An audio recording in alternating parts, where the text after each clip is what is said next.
Mic's on. All right. Hmm?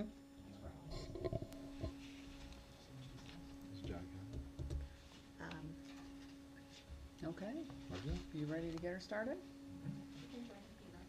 Okay. So it is Monday, May 19th, 2025. I call this special meeting of the Elizabeth School District Board of Education to order at 6 p.m. Can I get a roll call, please?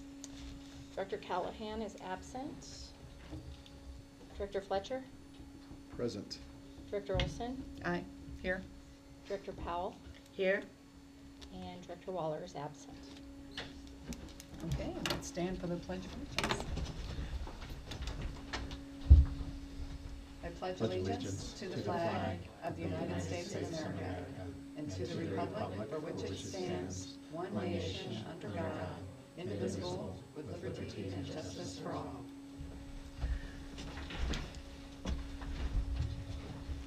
Okay, I move that the board approve the agenda for the May 19th special meeting as presented. Can I get a second? Second. Any discussion? Okay. Can I get a roll call? Director Fletcher? Aye. Director Olson? Aye. And Director Powell. Aye. Okay, next up, I move the board approve the minutes from the Board of Education meeting on May 5th, 2025, and the special meeting on May 8th, 2025 as presented. Second. Any discussion on that? Okay. Can I get a roll call? Director Fletcher? Aye. Director Olson? Aye. Director Powell. Aye. Okay.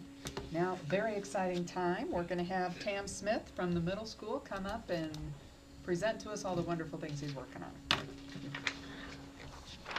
Tim, if you'll just hold down that button. Yep. Till you see Hold it down. numbers. Yeah, there we go. There we go. Well, good evening. Thank you for having me tonight. Really excited to give you an update on the course of action that's been taking place at Elizabeth Middle School. Really over the past 2 months, it's been a work in progress, starting with building relationships with the community, with parents, with staff, with students, and really seeing the middle school in action and thinking about a plan of attack on how we can rebuild Elizabeth 2.0. It's really exciting because it's a fresh start for everybody, and you know the basis of everything we've done has been to start to push content-driven instruction, explicit instruction.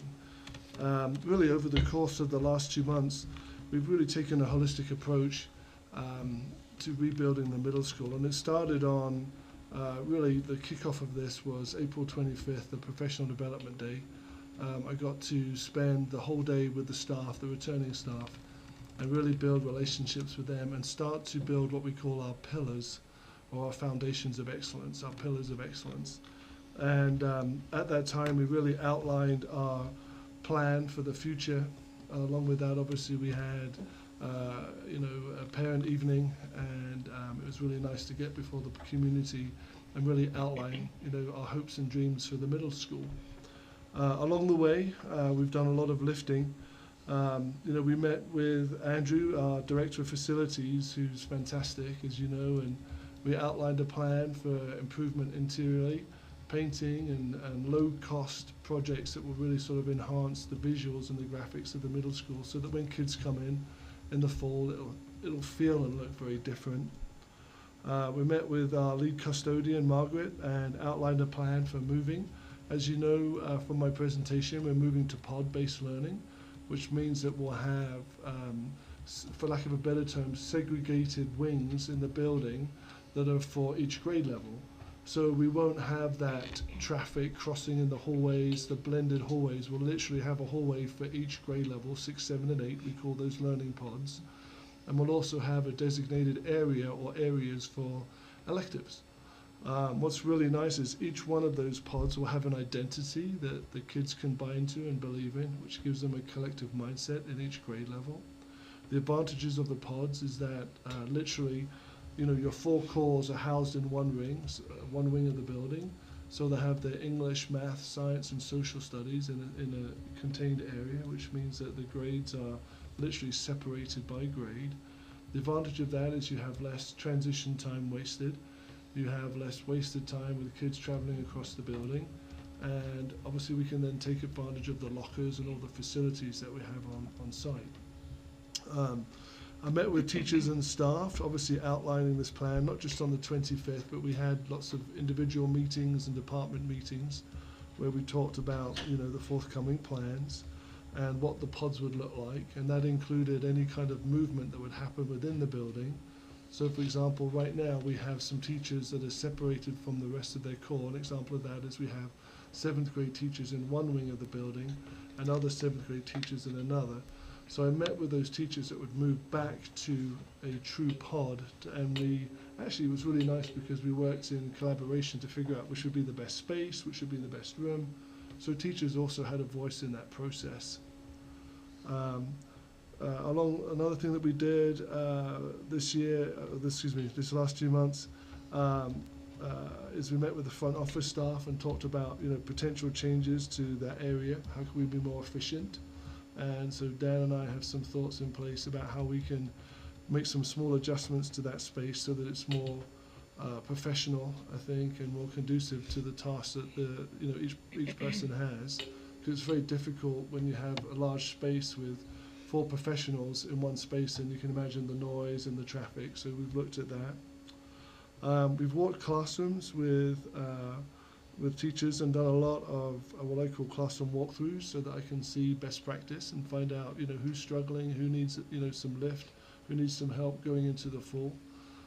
We've also spent a lot of time creating a new bell schedule because, as you know, we're going down to 2 electives, and when you reduce the amount of classes, you have to fill time. And so we've looked really carefully at our Monday, Tuesday, Wednesday, Friday schedule, and of course the late start on Thursdays to make sure that we have evenly split classes that aren't going to overwhelm the middle schoolers, whilst also giving them a lot of options, because you have to be very creative. When you take away a section or period, you know that you have less time, but you have to create more offerings so that you don't overload the class size. So that's been definitely an interesting challenge. Let's see. As you know, we hired Erin Dilbeck, who's a local school leader, to be the assistant principal for next year. And Erin and I have spent 2 days on site. She very graciously gave up time at her current employment to come and spend a day with me on site. And the 2 of us literally have been in and out of classrooms. We've been brainstorming, you know, all these different ideas that we have to make sure they're actually practical and feasible. But she was here today, actually, for her 2nd day, so it was wonderful to have Erin on site. We spent a lot of time hiring new staff, and I want to give a shout out to the job fair. Very successful for me because we hired 2 full-time staff members from the job fair. So it was really a very, very worthwhile time, and thank you for setting that up, and Dan for his leadership in doing that. It was excellent. So at the job fair, we hired actually again 2 local leaders, one in social studies and the other in PE, and has a vision to be an athletic director. So we're very excited about that. Also, we've hired a math position since the job fair, and so we're looking really good going into the summer. We're only actually 1 position short of being fully staffed for the summer, and we're currently pursuing a science candidate. So hopefully we'll have all our teachers in place. We still need a couple of leadership positions to be filled, you know, counselor and a dean, but we're pursuing that as well. So I think we're in pretty good shape going into the summer. Let's see. We've created more elective options. I think I shared that just a moment ago, and just to give you some ideas of some of the things we're looking at adding. A fitness and weights option at the middle school, American Sign Language, Spanish, and even possibly a yoga class. So we've got lots of some options to fill up those elective sections, as I said, because, you know, as you take away time, you have to fill up that space with more options so that we keep class sizes low. Let's see. Continue to work with Mark Herrera, who's been an incredible leader at the middle school, you know, looking through the lens of interscholastic sports and athletics, and he's done a fantastic job of really filling a very robust and I think very attainable sports schedule for the fall and going into next year. So that's been ongoing. We've obviously had a parent night for rising 5th grade, also, which was well attended. So really, in summary, a lot of this has been just for us to, continue to vision Elizabeth 2.0. What would that look like? What would that sound like and feel like? And I think there's a lot of momentum going into the summer, which is exciting. We still have some, obviously, lifting, heavy lifts ahead of us. But I'm very excited coming into I call it pre-season in July, where we'll have some great professional development that I know Kim Moore has set up, and I think with the returning staff and the opportunities ahead of us, we're very excited about the future. So that's my summary. Questions that you may have? I'm excited. If I can just jump in, I want to thank Tam for his leadership. He's been working very closely with Kimberly Runyon, who is stepping away from the district.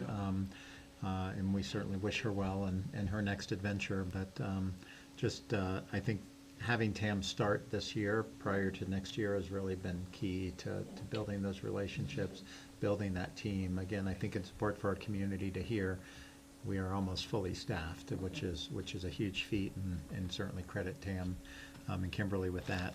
Last year we went into the summer with a number of open positions. We've had some substitutes who have had to be long-term substitutes this year, which has not put the best person in front of our kids all the time. They're good people, but they're not the best trained, I should say. So we're really excited that we've come this far, and again, just can't thank Tam enough for his leadership. Well, also, as Dan said, Kimberly has been a fantastic teammate. Really worked hard to help that transition. So I do want to make that. We want to make you aware of that. And I came to your night when you had all the parents come in to kind of hear about Elizabeth Middle School 2.0, and I love that. But when you talked about the pods, I thought that just makes so much sense. I know, and right? especially it's just going to lessen chaos. I can Yes. just imagine, here, there, and everywhere. Yes, ma'am. And it doesn't need to be that way. So I was very excited. It seems like just a perfect step to just get everybody and kind of give them, like you said, their own identity. So that was very cool. It is very exciting because giving the teachers that buy-in too. I'd take a teacher and we'd look at classroom option A or classroom option B, Yeah. and for them to then get excited and choose that classroom gives them that feeling of ownership Right. and collaboration in the process, which is really important. It is. Yeah. Yeah. Well, it puts all the teachers that teach 7th grade or 6th grade or whatever, puts them all together. And Yes, sir. they can mutually support each other. Collaborate. So one of the Yeah. things we've looked at is we're giving them a common planning time as well.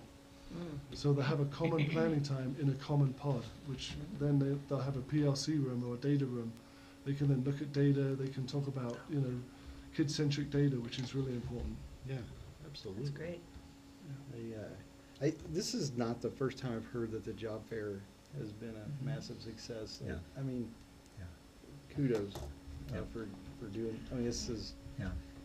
Yeah, having our own is attracting people who support our vision, who support our mission as a district, and when you go to these mega job fairs, you're there with 40 other school districts who are, hounding candidates. Yeah. They just haven't been successful. So this, I think, was our 6th job fair. That sound right? 5th or 6th. In every job fair, we've ended up with 5 to 7 hires out of them. So. Our administrators have always left feeling like it's time well spent because everyone's left with someone to fill a critical position. That's So, great. We like it. Whatever we need to do to keep supporting that. yeah, Yeah. yeah, definitely. That's the fitness and weights.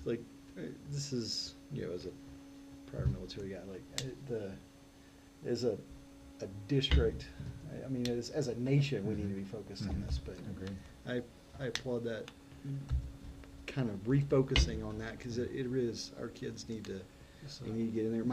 My daughter hates it that I make her take a PE class every semester, and but then she'll text me and she's like, I just max bench, and I'm like, well, of course you did. Yeah. And we've had this amazing gym equipment, student-based gym equipment, not adult, but student-based gym equipment was in the modulars. Oh, yeah. Unused. And so for Tam to see that opportunity and say, let's add a class because we've got this great equipment. So Yeah. so we're excited. Yeah. So, Strong body is a strong mind. yeah. Yes, ma'am. Well, I've heard nothing but good things, and you don't disappoint. appreciate it. Appreciate what you're doing. Thank you for your time Looking tonight. forward to 2.0. Yeah. Thank you. Thank you, you. Tam, appreciate it.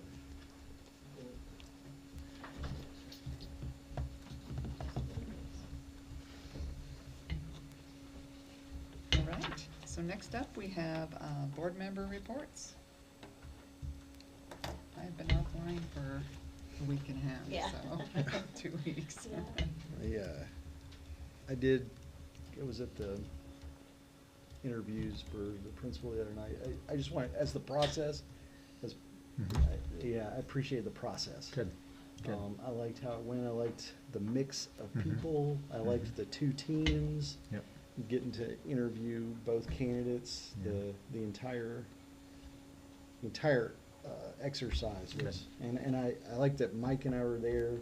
Mhm. I like being part of that, and I like that y'all Yeah. kind of brought back so Mhm. I really, Yeah, good. that's, Good. that is Mary and I definitely met the her model. tonight. We're excited. Yeah, Yep. Mhm. so, yeah, I Well, thank you. appreciate that. I appreciate it. Yep. Yep. That's all I have. Well, I think I already said, because I was gonna talk about having gone to the Mhm. middle school thing, and so I've already said that, and so it was great, and I'm excited about that. I think we have really great things ahead, and I'm excited. Mhm. Great. All right. Okay. Yeah. All right, I've just got a few things to announce. Certainly, we're deep into end-of-year activities. So we have fifth grade graduation, or promotion ceremonies. I know they call them graduations, but fifth graders are promoting to the middle school. But anyways, we have those on Wednesday morning. And so we also had our preschool, I guess you can call preschool graduation. Preschool graduations last week. I had lots of award ceremonies across the district, so needless to say, it's been a busy time. And so just appreciate all the hard work of our staff in recognizing students. I'm going to try to be at both fifth grade graduations somehow, because they start a half hour apart and they're across town. And I think we did that last year, yeah. Yeah, so anyways, it'll be a fun day to try to make all of that happen. But anyways, graduation is Saturday, 10 to 11:15. Board members who will be Weather's present. good. Weather looks great. So definitely, we encourage board members to be present at 9 so that we can get gowned and in position before everything starts, and you'll get a parking spot if you're there at 9. Yes, If you're not I there will at be there 9. at 9. If you're not there at 9, you may not get a I parking don't wanna be spot. fighting for But you do parking. need your badge, because Yes. we don't have the red decals anymore. They'll just check your badge and get you into the staff parking.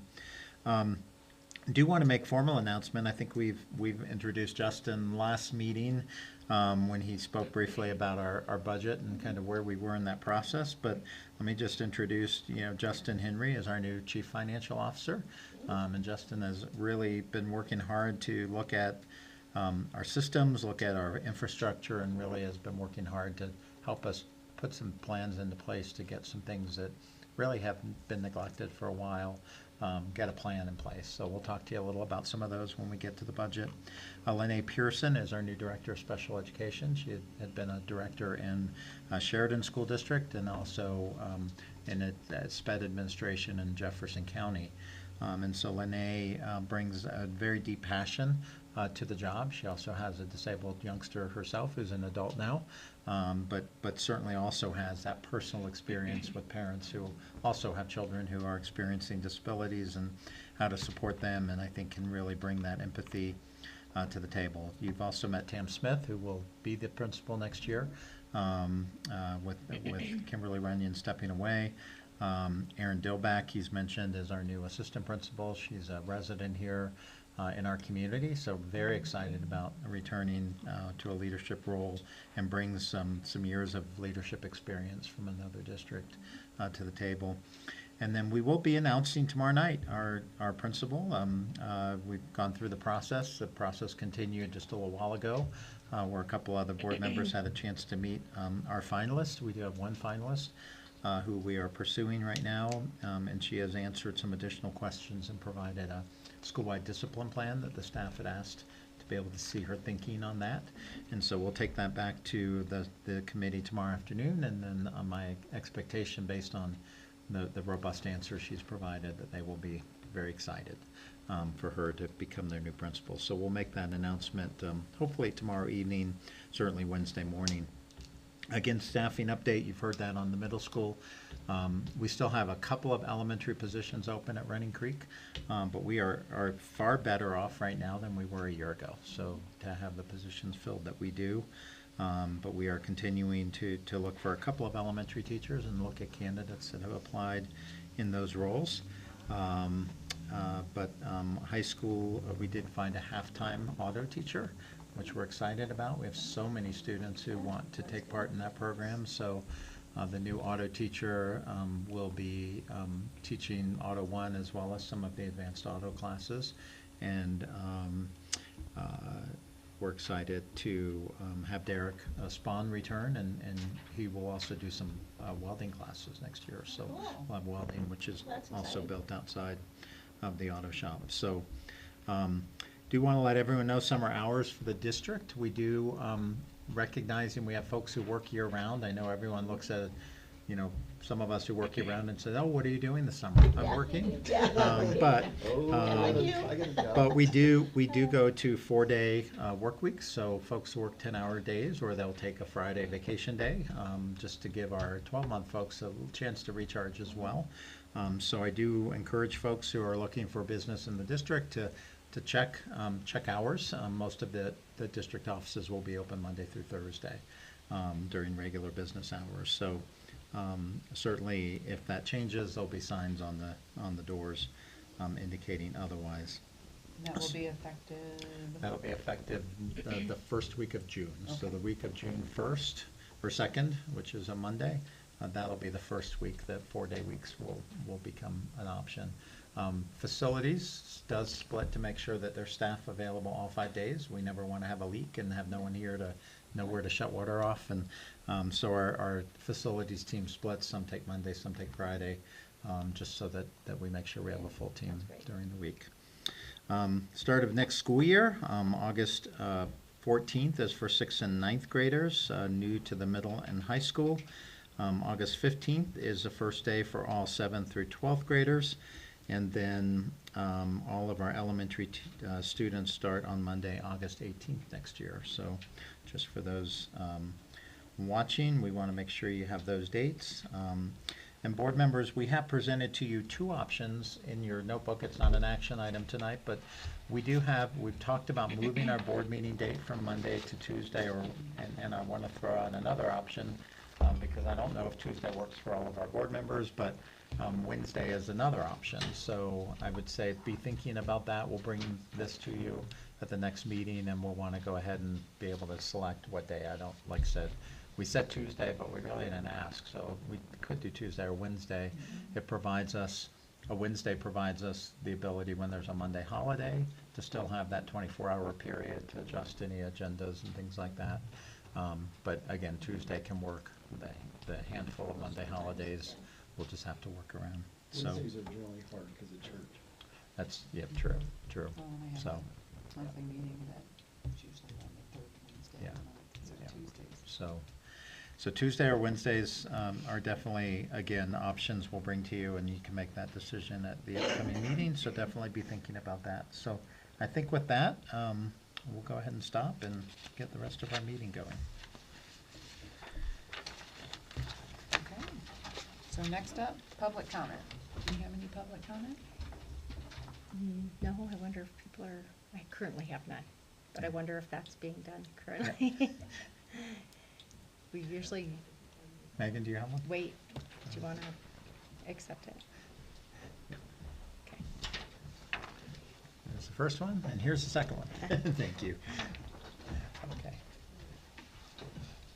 Okay, so first up, we have Jason Geck.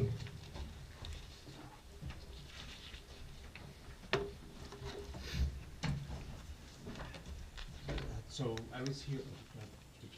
Yeah, Yeah, just push- push hold it it down down. until, there There you we go. go. It's on there. So I was here last time to talk about cell phone policy, and I forget who emailed me back. I really appreciate it. Thank you for that. You mentioned that there is some parents that don't have the same feelings as we do, and wanted to just learn a little bit more. And so I came tonight to hear what the counter argument to my my opinion is. So that's really why I'm here. Is want to know what's some of the other parents see about it. So, thank you. Fantastic. Thank you, Jason. You can leave it on. Thank you. Okay, and Megan Geck. It is pronounced geek. Geek. Oh, Hard to I'm sorry. remember, but that's okay. So I'm a teacher over at the high school. For those of you that don't know me, I teach computer and business classes. And I really didn't want to come and talk in front of you guys. We're But friendly. We don't bite. I know you're friendly, but I've just been very convicted to talk about the cell phone policy and my experience. So if you ever wanted to talk to me, or I think any of the teachers, we can share with you guys some of our personal experiences with it. But because of this, for the sake of time, I just wanted to focus kind of on two things. The first thing is earlier in the semester, a few of you came to the high school and shared with us that you had indeed passed the new cell phone policy and that it was going to be a ban from the start to end of school. And I think we welcomed it, the new policy, and we had a brief discussion on the importance of it. And it seemed like at the time everybody was kind of on the same page. So after that, the word got around to the school and also the students. And of course, the students were not super happy at first, but from what I can tell, they've accepted it. And they're coming into next year not expecting to have their phones in class. I think if we go back on it, I wonder what message we send the kids for that. And that's a big concern. Also, Mr. Payton shared with you guys last time that 80% of the teachers are in favor of some sort of ban or policy. And so going back again on that, I wonder what message you're sending the teachers if there wasn't a policy. Currently, I know that there is a policy in our handbook, and it says that students can't have the cell phones. But ultimately, it's up to the teachers. And in my experience, and being a new teacher, it's extremely difficult to enforce it because there is no unified policy with clear expectations and clear consequences.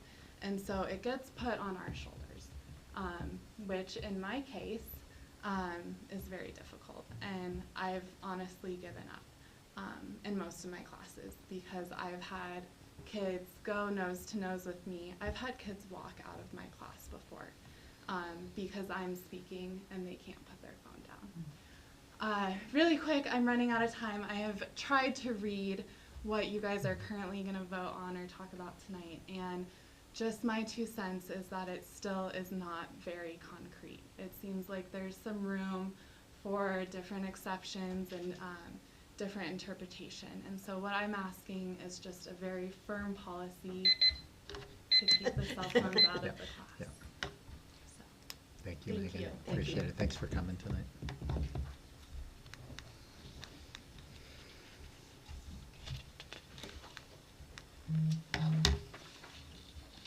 Okay, so next up we have consent items. I move that the board approve consent items 8.1 through 8.5 as presented. Can I get a second? Second. And can I get a roll call? Director Fletcher. Aye. Director Olson. Aye. Director Powell. Aye. Okay, next up we have our 25-26 budget review. So Dan, you Yep, and Justin's Justin. going to come forward. So we are presenting to you our budget tonight. This we shared with you last meeting. There is still some opportunities for development over the next 2-3 weeks, actually. I think we have 3 weeks between now and the next board meeting. So we are continuing to crunch numbers, continuing to look at each department budget. As I shared with you earlier, one of the things that I really appreciate Justin jumping in on is we have a number of facility issues. We have a parking lot at the middle school that is crumbling. We've had parents even at the middle school night bring that Yeah. up as to the challenges in that parking lot. We are sharing our fuel with fire and police. and so we have a lot that is dirt. So Justin has also begun exploring options of maybe bringing in crushed asphalt, compacting it, so we have a little firmer surface. The town will be helping us with plowing on that lot, since they need to also get the police cars in. That will allow them to actually make a swipe through and plow that lot for us, which takes something off of our staff as well. We do have a gym floor at the high school that needs to be, or at the middle school, that needs to be resurfaced, which is an expensive task. We've been spending roughly $45,000 on that process, and Justin's been able to get some quotes that actually have come in under that, which we're excited Yay, about. Justin. So again, you will see some fluctuations as we finalize some of those projects. We will be bringing to you some of those expensive items, like the $39,000 gym floor refinishing that will have to come to you for approval at the next meeting. But again, what we've tried to do with the budget is really look at actual revenues, actual expenses, and try to really hone in on some exacting here. So I'll stop and let Justin kind of give an overview of what he's presenting to you. And again, this isn't final, but it's getting closer to final Finaler. each time. Yeah. Yeah. So, thank you. As Dan has said, we're going through this with a fine-tooth comb and trying to narrow down precisely what's gonna happen. No fluff, no overage, to try to predict where we're at, to hit our ratios. We are operating on a tightrope, to say the least, with the infrastructure issues that are compounding right now, and our salaries and benefits and some other things. There's zero excess. I mean, there's zero positive cash flow on this, but we had to cut a lot of things. A lot of wants are being foregoed. The needs are being met, but the wants are not. So it is kind of the whole picture on this. It'll take probably 2 to 3 years to start moving that shift to we're going, okay, we can start to talk about wants, we can start to have a base, but we have to first address the infrastructure at all the schools, because if we don't start capital reserves and budgeting for these repairs, it's all gonna fall down. So that's the budget we're looking at.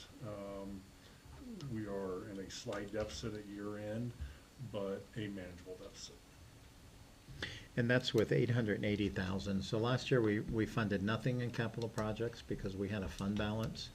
So we're putting $880,000 into our capital projects fund next year to address some of these capital issues. So And that is the absolute bare minimum. yeah. I mean, that's, I'm not comfortable with that number, but that's every penny we have. So we're working towards hopefully ending the year with a 7% fund balance. Again, we as a board have a goal of 10% in another 3 years.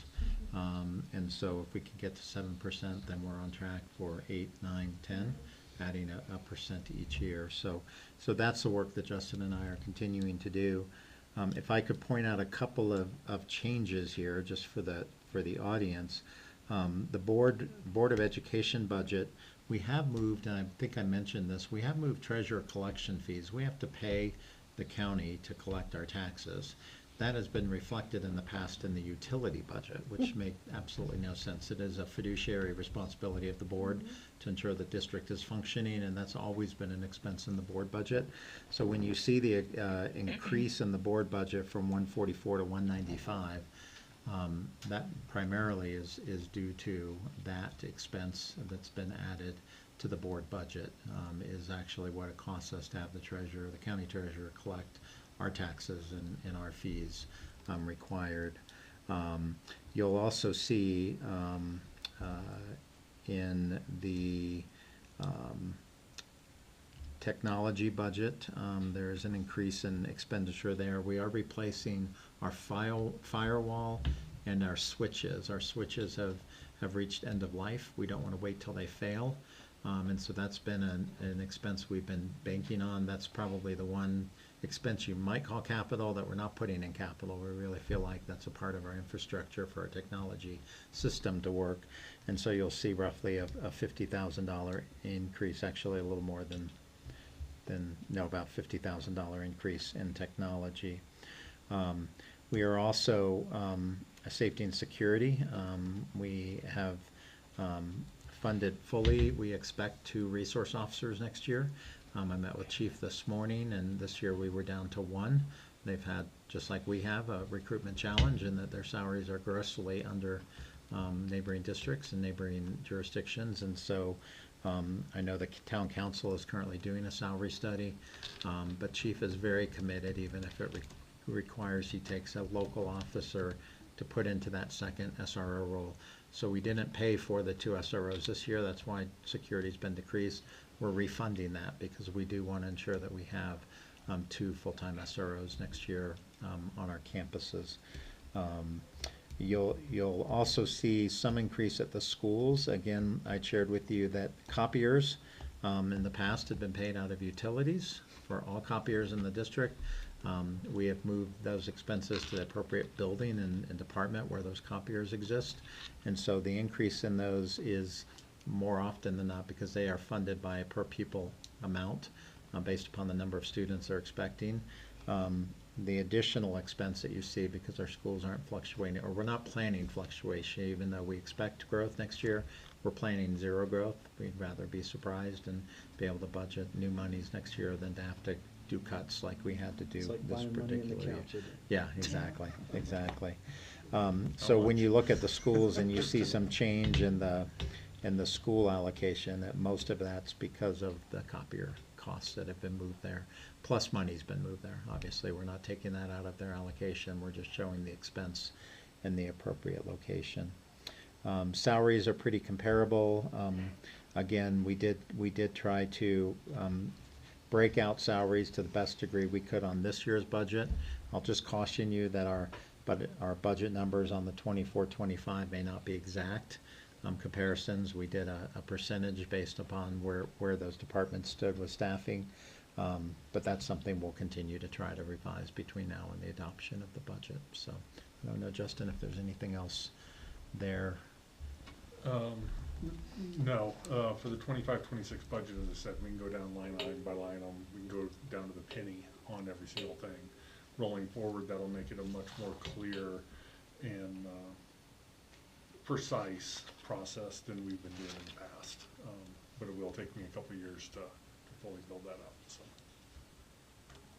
You're saying we could actually use it to make decisions? This summer, I shouldn't say that.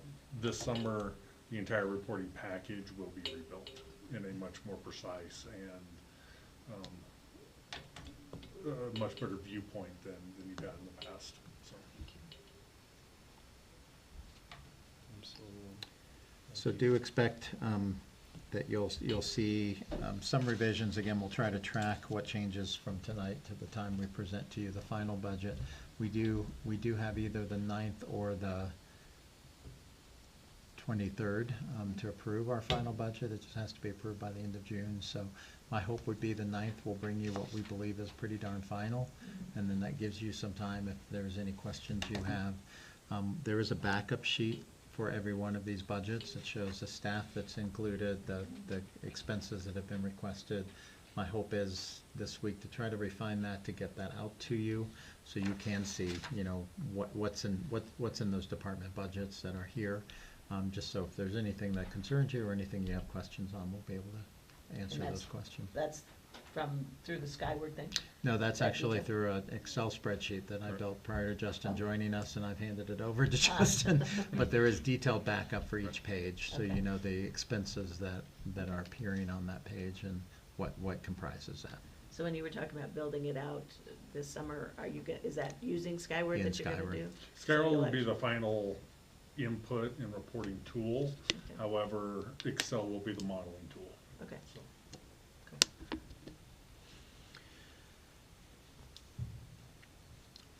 We're going to talk I believe in maybe the next item on fees. Fees are a critical discussion of this but we'll save that for the next item. There is no motion required on this budget tonight. Again, we posted the public budget hearing. That was during our public comment, and there was no comment on the budget, but we'll continue, obviously, to publish our draft budget so that any community members that have questions, they can certainly email Justin or I, and we'll be happy to respond to them. Okay, All right. thank you. Yes, ma'am. He's gonna stay there for the next one. You're Don't still move. up, okay. We tried. Still on base. Where's that door? There's the door. So as you mentioned, next up is student fee increases. I move that the board approve the fee changes presented for the 25-26 school year. Second? Okay, any discussion? So we have, as we've looked at the budget, you may have noticed over the years that the transportation department seems to continue to increase. And the frustration is that's not because of transportation department, that's because our transportation department absorbs the costs of so many expenses. They absorb all the costs for field trips, even though we collect money at schools, it doesn't go into transportation. And our athletic trips are charged to transportation. So there's no true reflection of what it costs for our athletic department to function.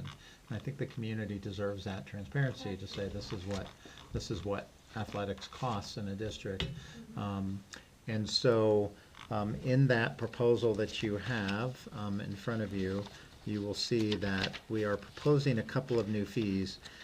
We drove for athletics 44,853 miles last year, transporting students for the athletic competitions.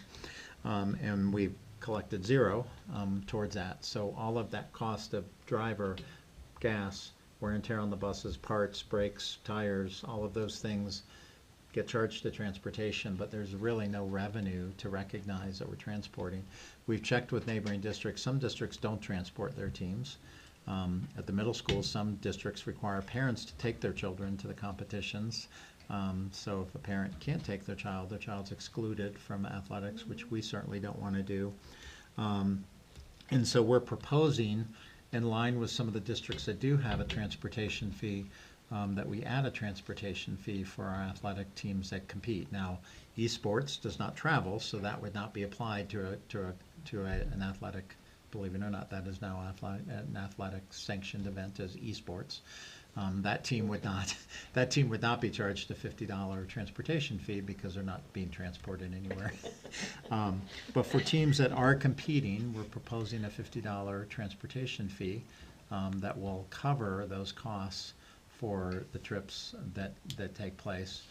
For a small team, some may say, well, they don't have travel as much, their expenses aren't as much as football, but they're a smaller team, so you have less players contributing to that trip versus a football team, which takes 2 buses and sometimes travels at pretty large distances. So that's our first proposal. That would raise roughly $26,000 towards offsetting some of those costs and transportation.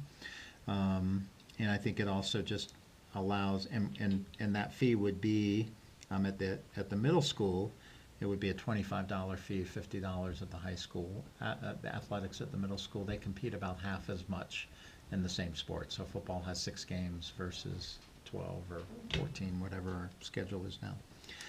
So $50 fee at the high school for transportation fee for those sports that do compete, that have to travel to compete. $25 at the middle school. Our fee at the middle school for athletics has been $75. We charge $200 at the high school.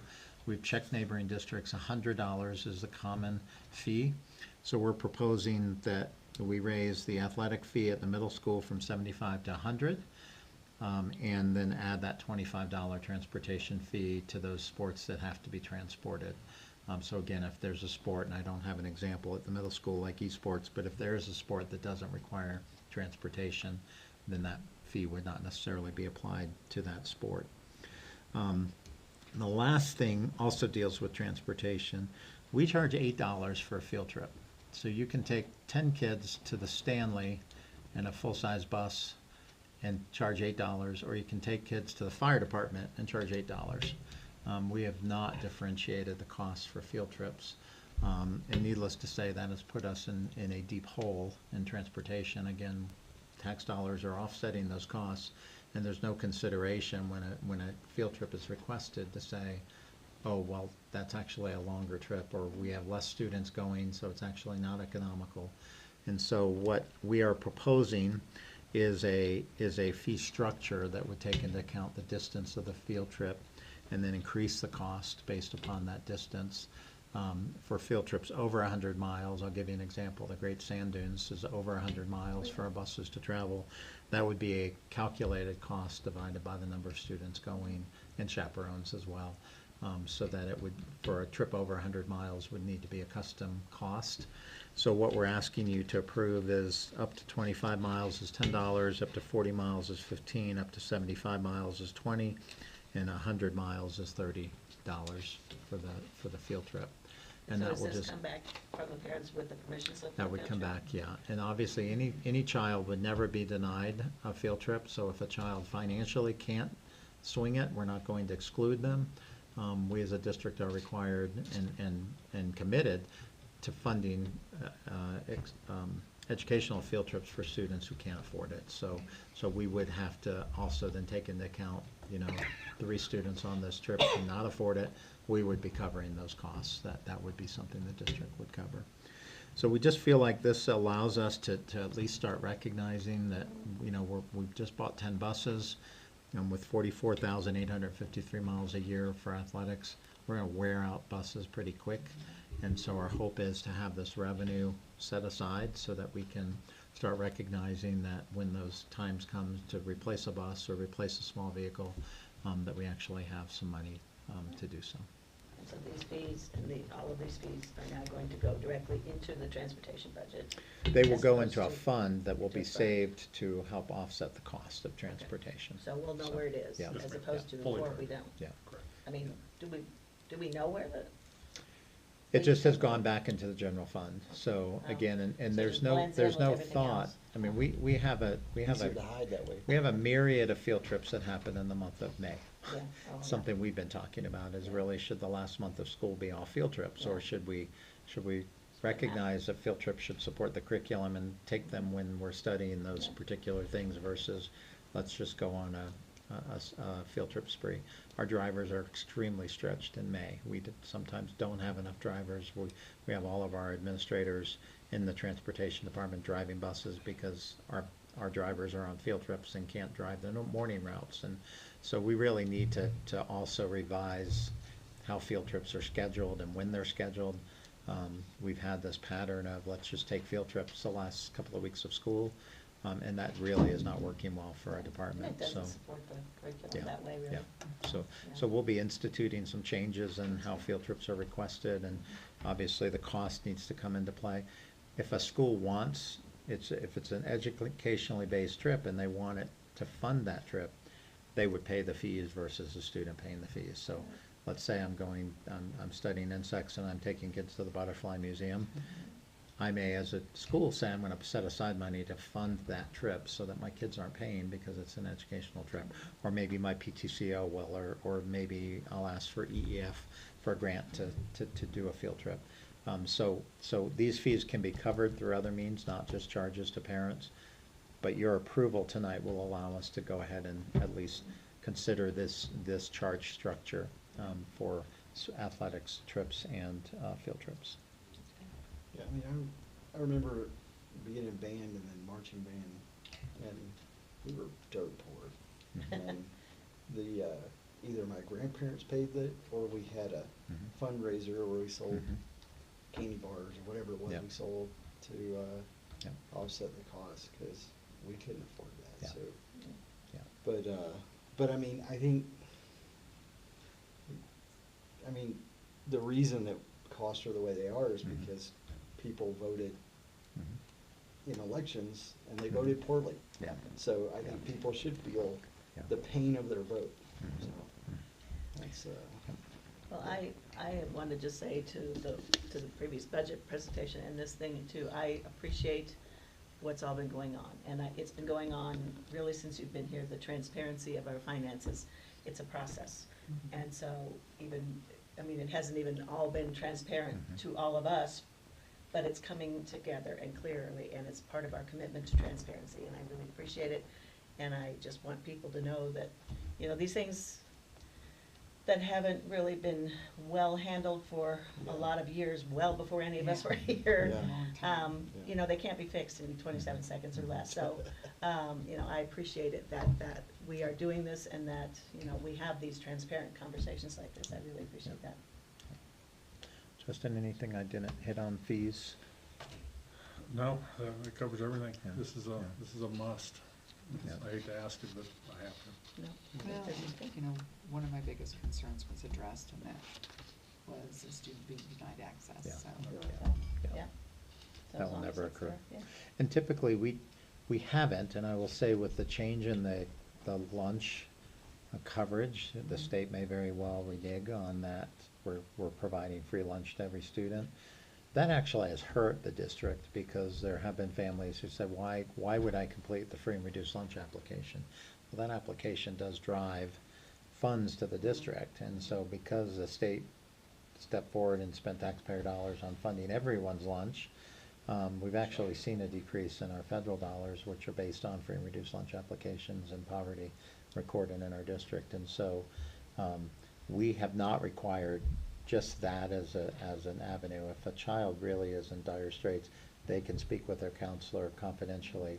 Counselor can certify, yes, this is a justified need. So it's not just free and reduced lunch. I'm hoping that with the state recognizing that they created this 300-pound gorilla with free lunch for everyone, that if that doesn't come through at the ballot box in November to fund that appropriately, we may lose that, and then we're gonna have to come back to you also with lunch fees that have to come back to the board, because you do approve any fees, and that includes what lunch costs. Well, the last 2 years, we've not charged for lunch, and so needless to say, we know what food prices have done in the last 2 years. So that would be a huge impact on our families who have gotten used to, I don't spend money with my child for lunch anymore. That could very drastically change in November. So that may be something we'll have to bring back. And just for folks listening to the meeting tonight, I think it's important to keep that on your radar, because we have gotten kind of lulled into a lunch is free, and I'm not sure that will continue. And I'm sure that we do this, but I think we need to make an extra effort to have people understand that it's important to fill that thing out, because it does affect our funding. Yep.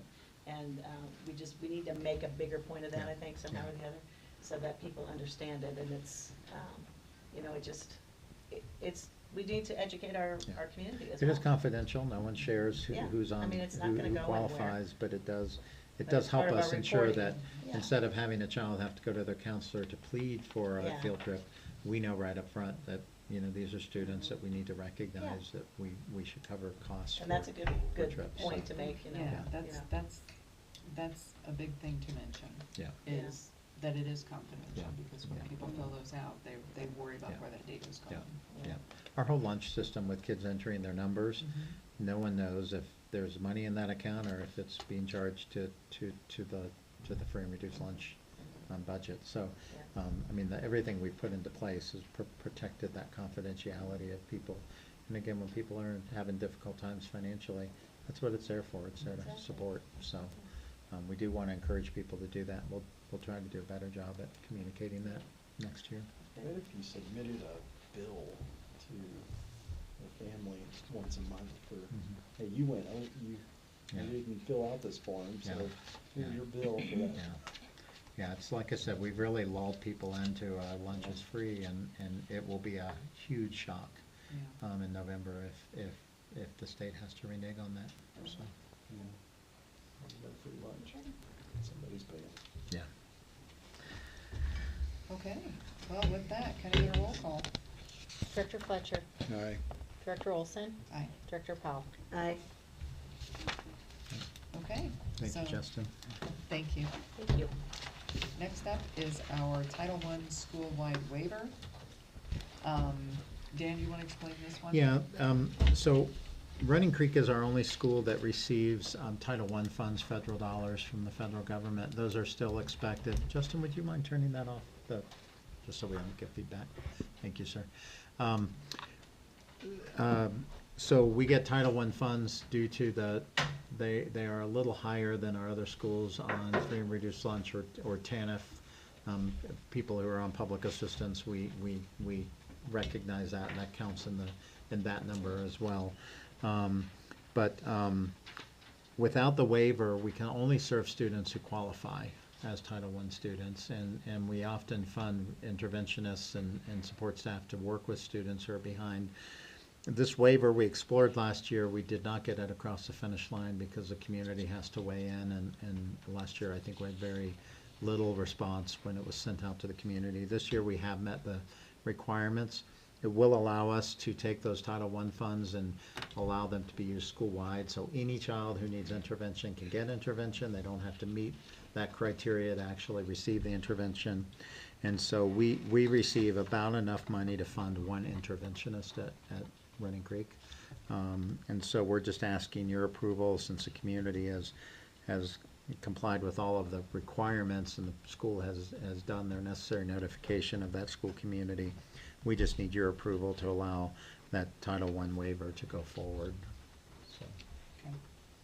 What is, on this form, at the bottom, what is LEA, Board of it, what is LEA? Local education agency, that's you. Oh, okay, just Yeah, generic. you're the Okay. local education agency, yep. Trying to figure Yeah. that out and I couldn't. Yeah, yeah, yeah. Let's Okay, find thank you. another buzzword to throw in. And it doesn't require Like a we don't have enough signature. acronyms, no. Yeah, we just have to note that it was approved by the board, so. Okay, good, Alright. thank you. So I move that the board approve the Title I school-wide waiver for Running Creek Elementary. Second. Any further discussion? All right, can I get a roll call? Director Fletcher, Aye. Director Olson, Aye. Director Powell, Aye.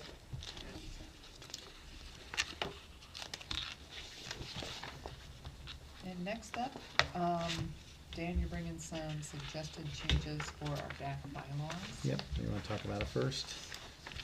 Yeah. Okay, so, when DAC reviewed the bylaws at their last meeting, we recognized there are a few, critical things that aren't covered in our bylaws, like terms.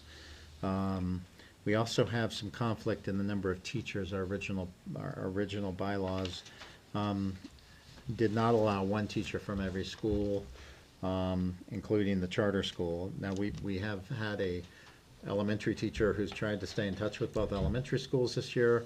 Our middle school teacher has been out on leave most of the year, so we did not have a middle school teacher, but we did have a middle school teacher from Legacy, and then we had a high school teacher. So we need to ask the board for some clarification. Just so you know, DAC has to have more non-employees than employees so even technically, even if a parent is an employee, they don't count as a parent, they count as an employee. So by law, by statute, DACs have to have a greater voice of non-employees than employees on the committee.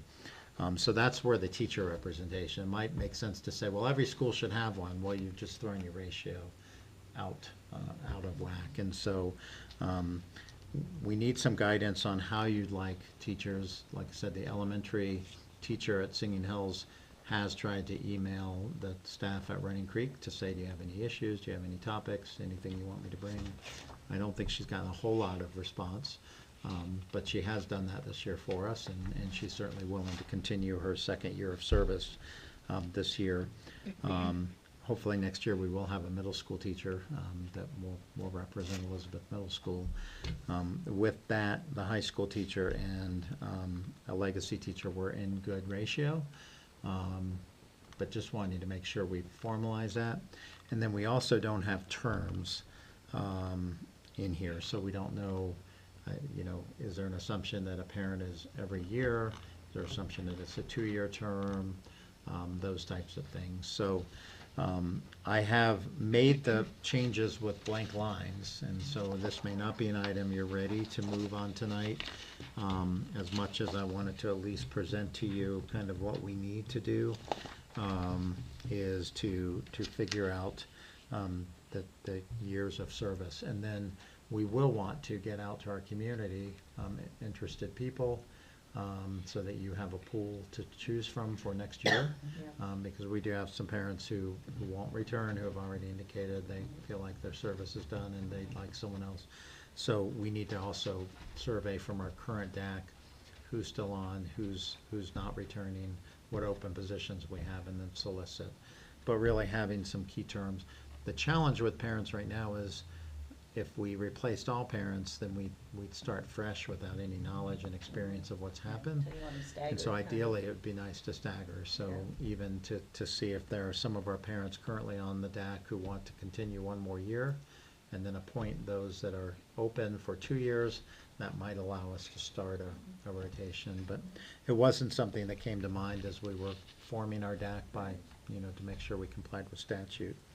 So I don't know if you have thoughts tonight, or if you want to chew on this.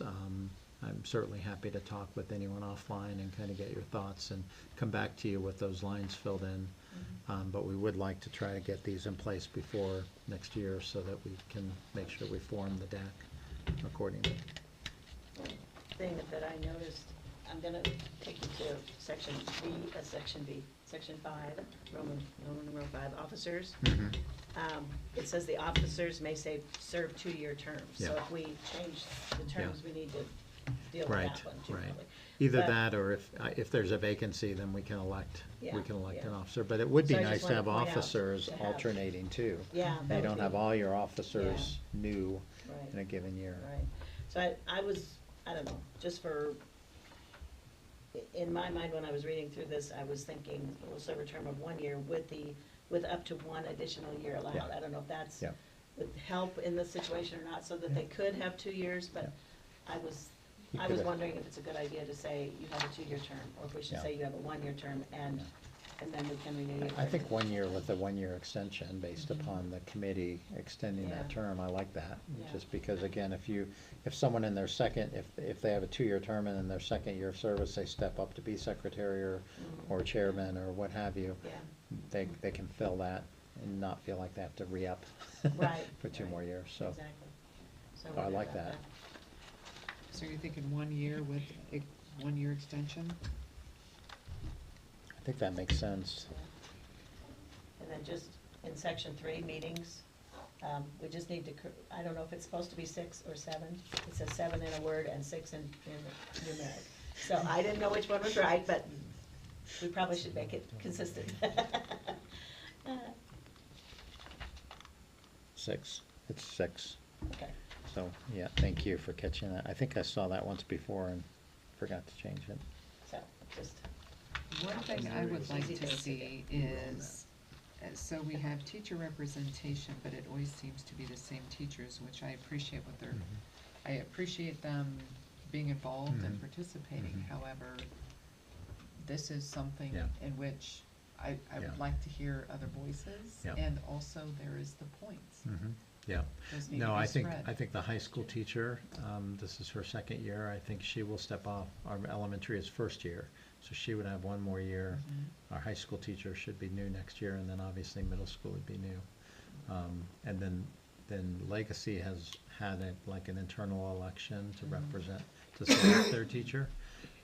So I think that technically could change every year, Mhm. depending on who they elect, but we can certainly have a term limit. Maybe we need that, so that even if someone is reelected, that we have some type of a limitation yeah. on that. I think we definitely want some final limitation, Mhm. for sure, because, that just doesn't go well if Yeah. someone's in there forever. And maybe it's just a skip a term. Yeah, yeah, I mean, you With could one- skip a with a term and come one-year back, gap or yeah, something, yeah, that's- absolutely. Um, So maybe a limit on 2-year consecutive term. Do we want that for all positions? Well, parents, we have 1 year with a 1-year extension. Well, Uh, that's officers, right? Is that parents or officers? I That's thought that was officers. So the parents. officers is in section 5. The officers may serve 2-year terms, Mhm. is what it says currently.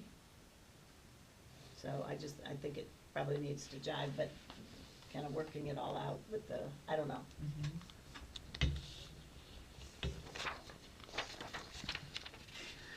I mean, I think if we have any parents who are currently on DAC who are willing to serve another year, I don't think all of them are, but we could check and then bring that to you and maybe authorize them for one more year, so we have half of them that roll off, and Yeah, so, that would be, I mean, I'm happy to, between now and the next board meeting, try to assess from our current members who wants to return, who wants to step down, right.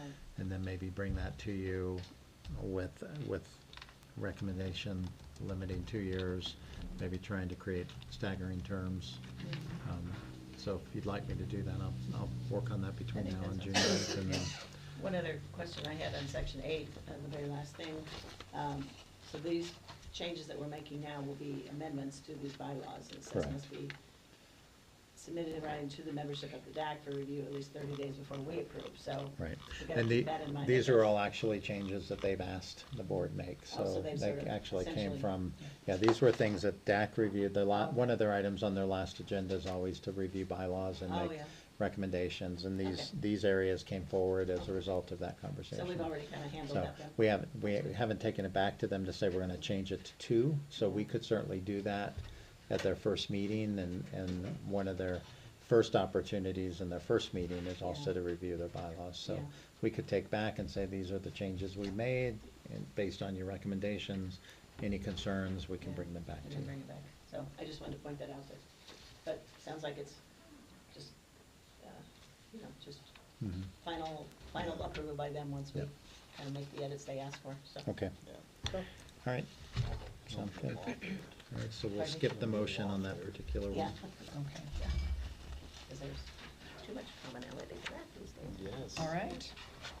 So next up, it's our official notice to appoint Jamie Glazebrook as our designated election official, and approval to provide Albert County with the intent to participate in our November 4th, 2025 election. Can you believe it's already? Yeah, I know. No. Feels like we just had an election. So, Yes, it does. We did. because we must designate an election official, and Jamie is so wonderful at it, I move that the board approve the official notice to appoint Jamie Glazebrook as the designated election official, and approval to provide Elbert County with the intent to participate in the November 4th, 2025 coordinated election. Second. Any further discussion on this one? Do you It's a wanna be? mouthful. Are you She good? has no Do I have a choice. choice? Part of her job Don't ask her description. that. Roger It's that. not the You kind do of pay me discussion to we do need. that. Just making sure. Okay. She's like, hey, no. All right, quick, can I get a roll call? I don't know who else would do it. Director Fletcher, Aye. Director Olson, Aye. Director Powell. Aye. All right, next up, we have our ratification of our resolution to keep schools open and unrestricted. So I move that the board ratify our resolution to keep schools open and unrestricted. Second. Okay, discussion. So I'll just share, this particular resolution was in question via lawsuit of a community member who I don't believe liked the fact that the board passed it. It came into a notice issue, whether there was adequate notice given. Our legal counsel has recommended that if the board is passionate about, ensuring that our community knows that this board, as it has for years, is committed to ensuring that we will keep our schools open, that we will not go into a shutdown like unfortunately many school districts did. This district did not. This district has a proud history of ensuring that education of children is a priority, and that's really what this resolution is about, ensuring that we clearly state to our community, we're going to keep schools open unless there's clear evidence that it's a danger, and we don't believe that that's ever been presented. So, so the resolution is really just something we're bringing back to you so that it's been published. It was published in the agenda on Friday. It's had ample notice in our community for any community feedback, and we're just asking that you as a board approve it. And certainly if you have any statements of support for it, that's great. So. I made a few notes.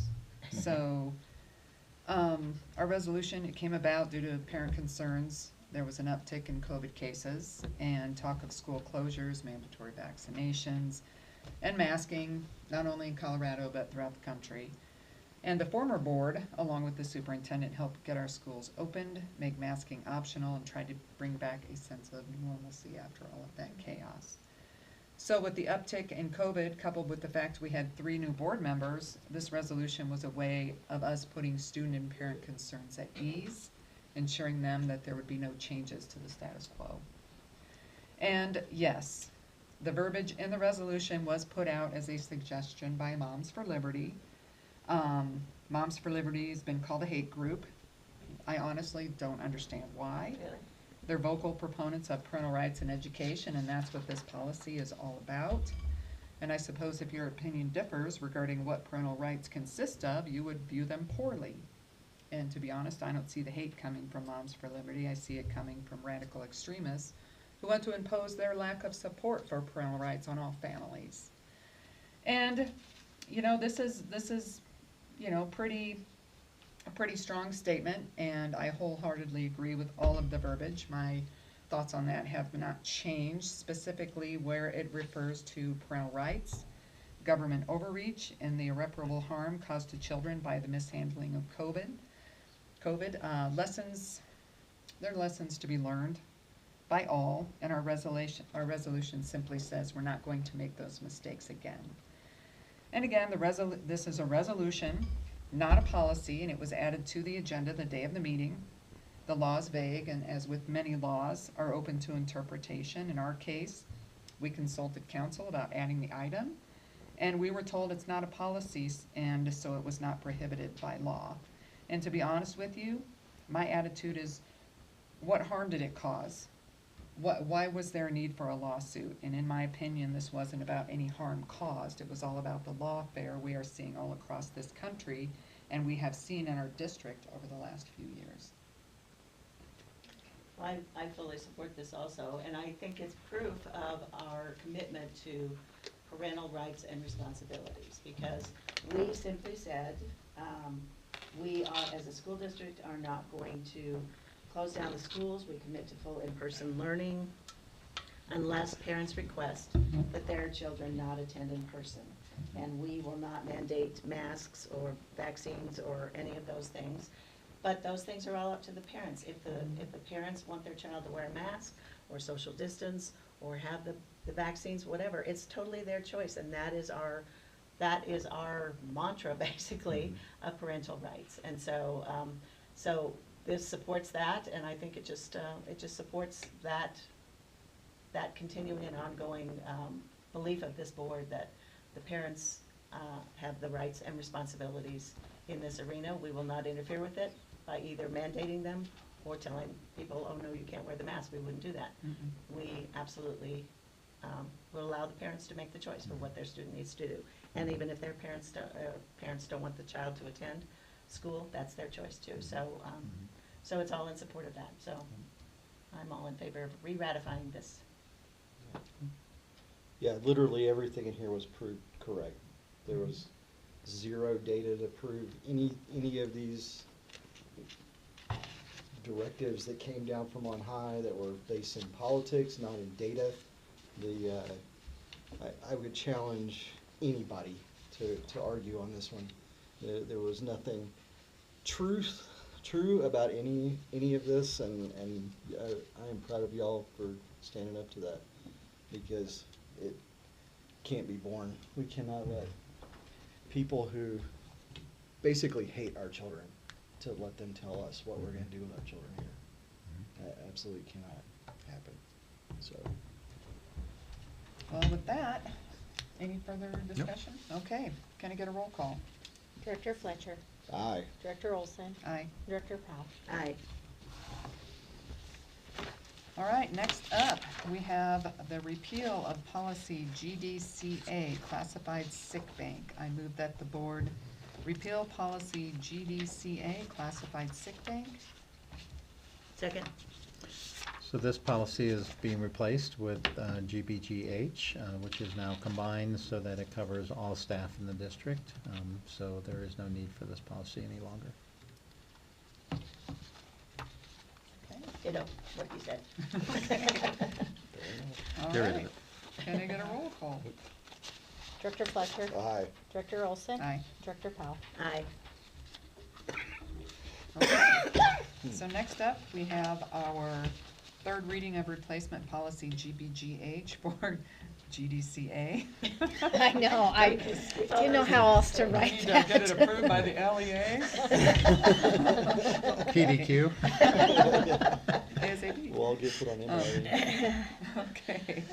The policies are being combined into one policy, based on recommendations from TAC and CAC.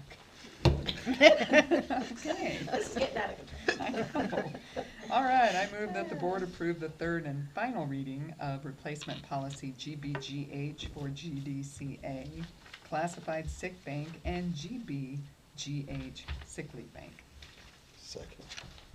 All right. Did you second that? Second. Okay, Sorry. okay. I got it. Any further discussion on this one? Hold on, please.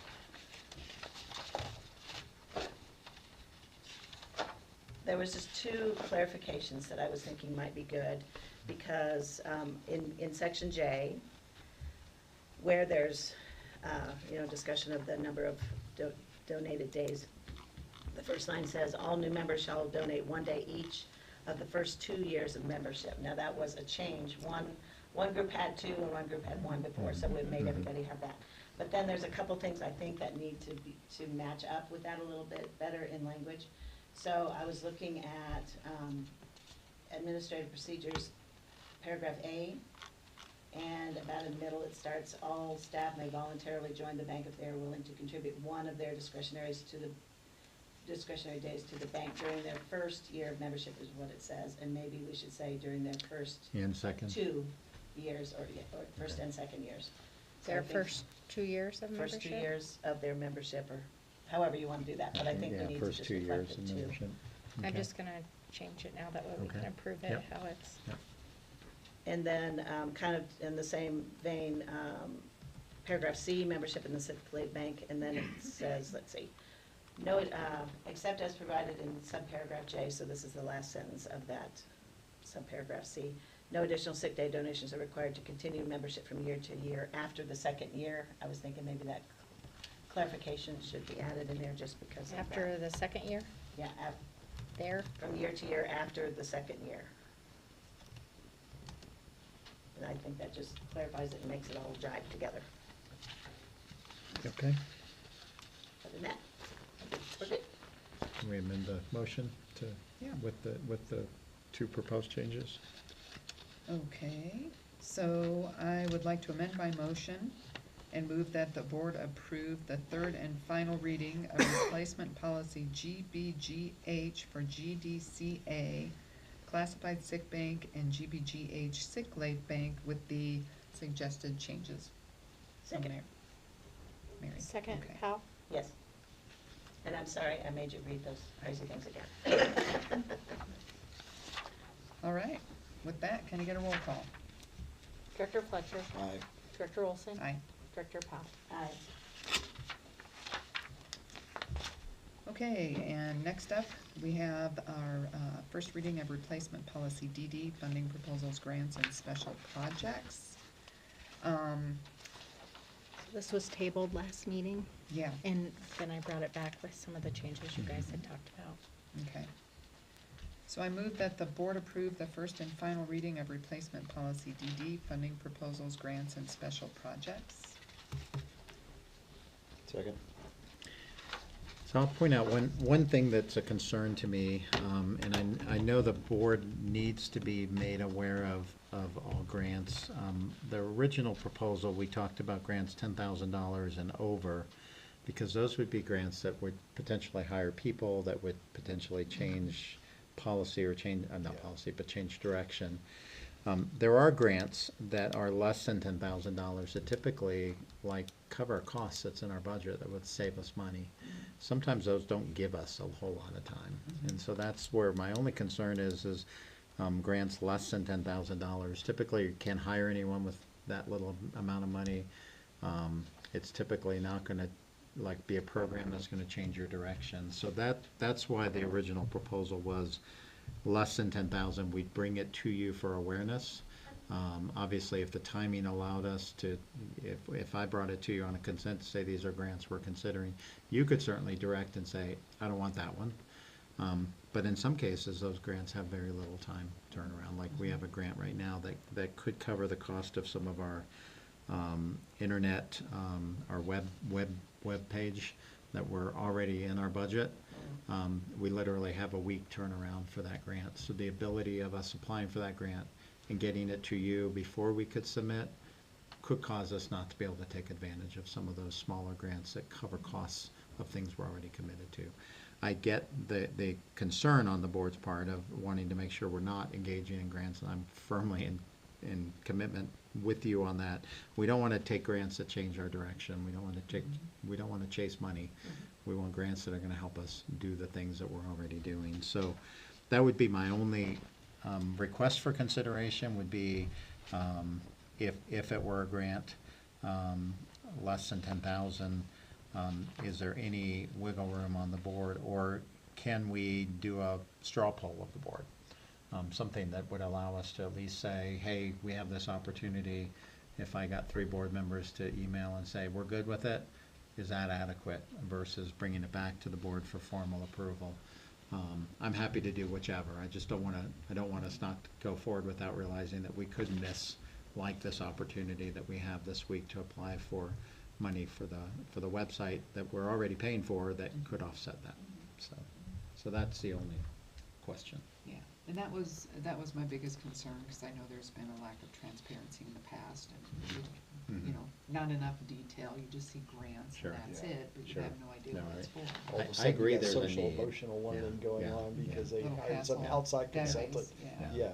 Yeah, so I agree there needs to be transparency. 10,000 or less, in my mind, you can't do a whole lot with. You're not gonna hire anyone. You can't even buy Cokes for Yeah, the yeah. for a year. So that's why the 10,000 mark was there. Many districts have 50,000 is when the board needs to, I think 10,000 is the right number, because over 10,000, you really are doing something significant, and I do think the board needs to have their eyes on that. If, like I said, if we can say, shall be approved by the department, school leader, superintendent,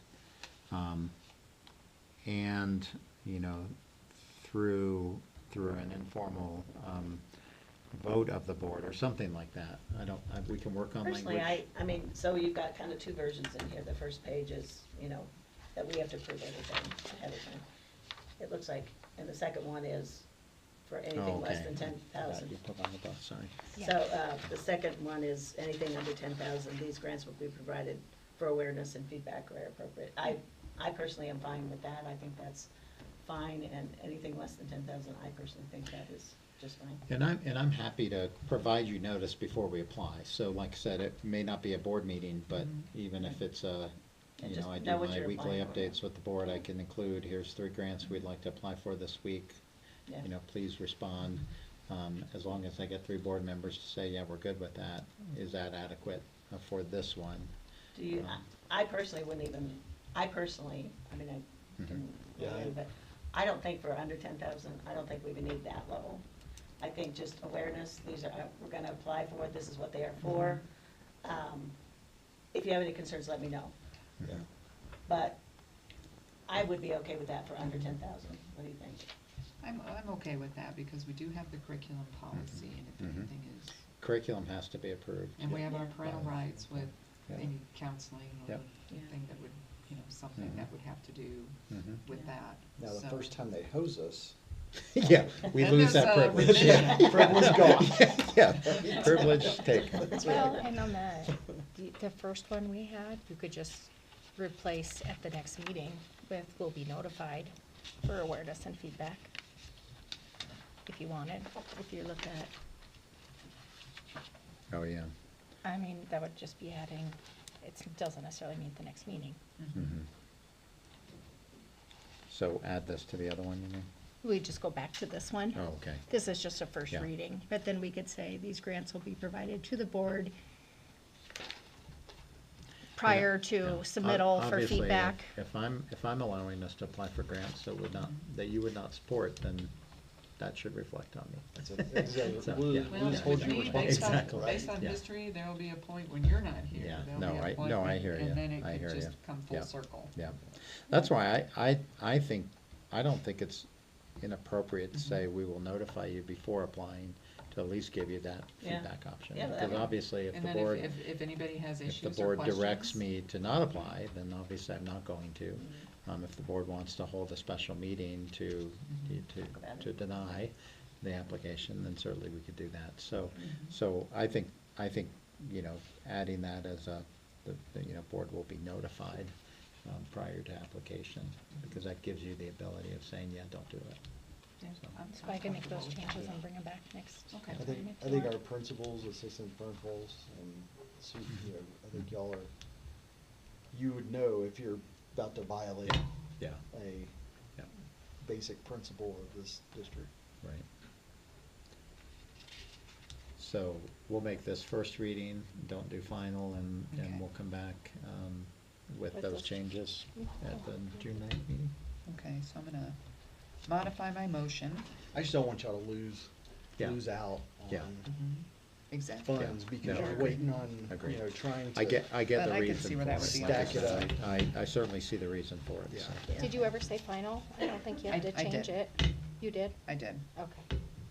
So I'm gonna modify my motion and move that the board approve the first reading of replacement policy DD, funding proposals, grants, and special projects. And we'll Second. get you the change language in advance so you can look at it. All right, can I get a roll call? Director Fletcher? Aye. Director Olson? Aye. Director Powell? Aye. Okay, and with that, next up is the repeal of regulation DDR, funding proposals, grants, and special projects.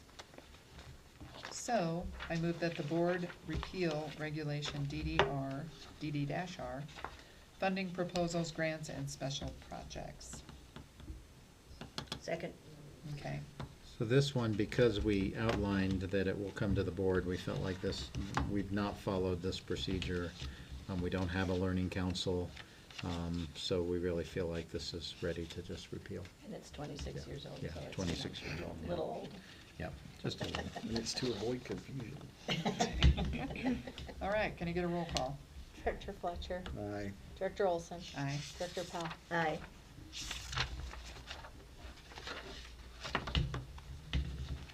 Okay, next up, we have our third reading of replacement policy JICJ, student use of cell phones and other personal technology devices.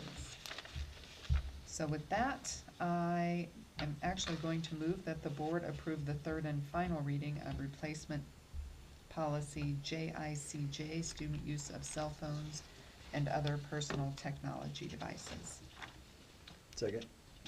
Okay, and discussion. So I think some of the changes that have been made from the original version is allowing lunch use. I think that really is the major change from the strict elimination of cell phone use during the passing periods during class, that they're not to be on, they're not to be available to students, or not to be used. Lunchtime, when the lunch bell rings, from that time till the lunch bell ending, that time is permitted. I think that's the only change, am I correct? Just for our audience to make sure that we've captured the major change. Well, some of the concerns that we heard from parents were, again, sports, if they need to get a hold of them for sports, if there's a change in plans to where they are gonna pick them up or they're not gonna pick them up and they have to take the bus. Actually, concerns about being able to track, concerns about, the time it would take to turn the phone on in an emergency. So was that most of the feedback that you heard? Yes, I think so. And so my understanding of the way this is written now is for students pre-K through 5, the phones are actually turned off. They're not to be present. Right, and they shouldn't be present, they should be, if they have them, they should be put away, so they just shouldn't be with them at all, and they can't have them on at any time belled about. Correct. secondary, so 6 through 12. So the way this is written, so it can't be a distraction anyway and has to be stored in either their backpack, locker, or school designated location. They may be used during lunch periods, school-sponsored programs, events, or activities happening outside the classroom or instructional time, except, and so this is where I'm thinking, so does this, I just want to confirm my understanding of this. Except the headphones, earbuds, or any other PTD that interferes with or diminishes a student's ability to hear communications from school staff or emergency alarms are prohibited at all times. So, to me, that is saying you can have it on, it has to be silent, and notifications and everything have to be turned off, so that all those other devices aren't going to interfere. Is that, At school-sponsored programs, events, or activities happening outside of classroom or instructional time. And my thoughts are that they need to be put away. They need to not make noise, not be a disruption at all. That's a watch, that's, earbuds, yeah, and I, glasses, whatever. in that second paragraph of number 2, Mhm. under prohibited uses, the list of things that produce audible sounds, it says headphones, through a speaker, headphone, earbuds, or other means. I think, it seems to me like we should specifically say smartwatch or something in there, in that list. And But that's described up above. So the Oh, personal up on the- technology device, yeah. okay, well, that's true. So, anyway, so, but I just wanted to understand myself, and I don't know if we need to make this a little clearer or not, that in secondary, so 6 through 12, they can be left on, but they have to be silent. And then, And put away. and put away. Well, Watch, and it does put say away. they must ensure that there is not a distraction and in any way, and stored either in the student's backpack, locker, or designated location. That language is in there, so I think that's the put away. Is there something stronger or different? Has than to saying be it? put away. Yeah. And then, Except for at lunch. yeah, except for at lunch, they can have it, they are prohibited from using them during classroom instructional time or passing periods, so that's good. But they are on still, so if they're in an emergency and for the tracking purposes, like you were talking about, that we got some concerns from parents, then them being on, they can still do that. But we don't want the notifications coming through the watches or the, No. whatever, all. No, for and that's sure. why you added the language, any distraction. Yeah, yeah.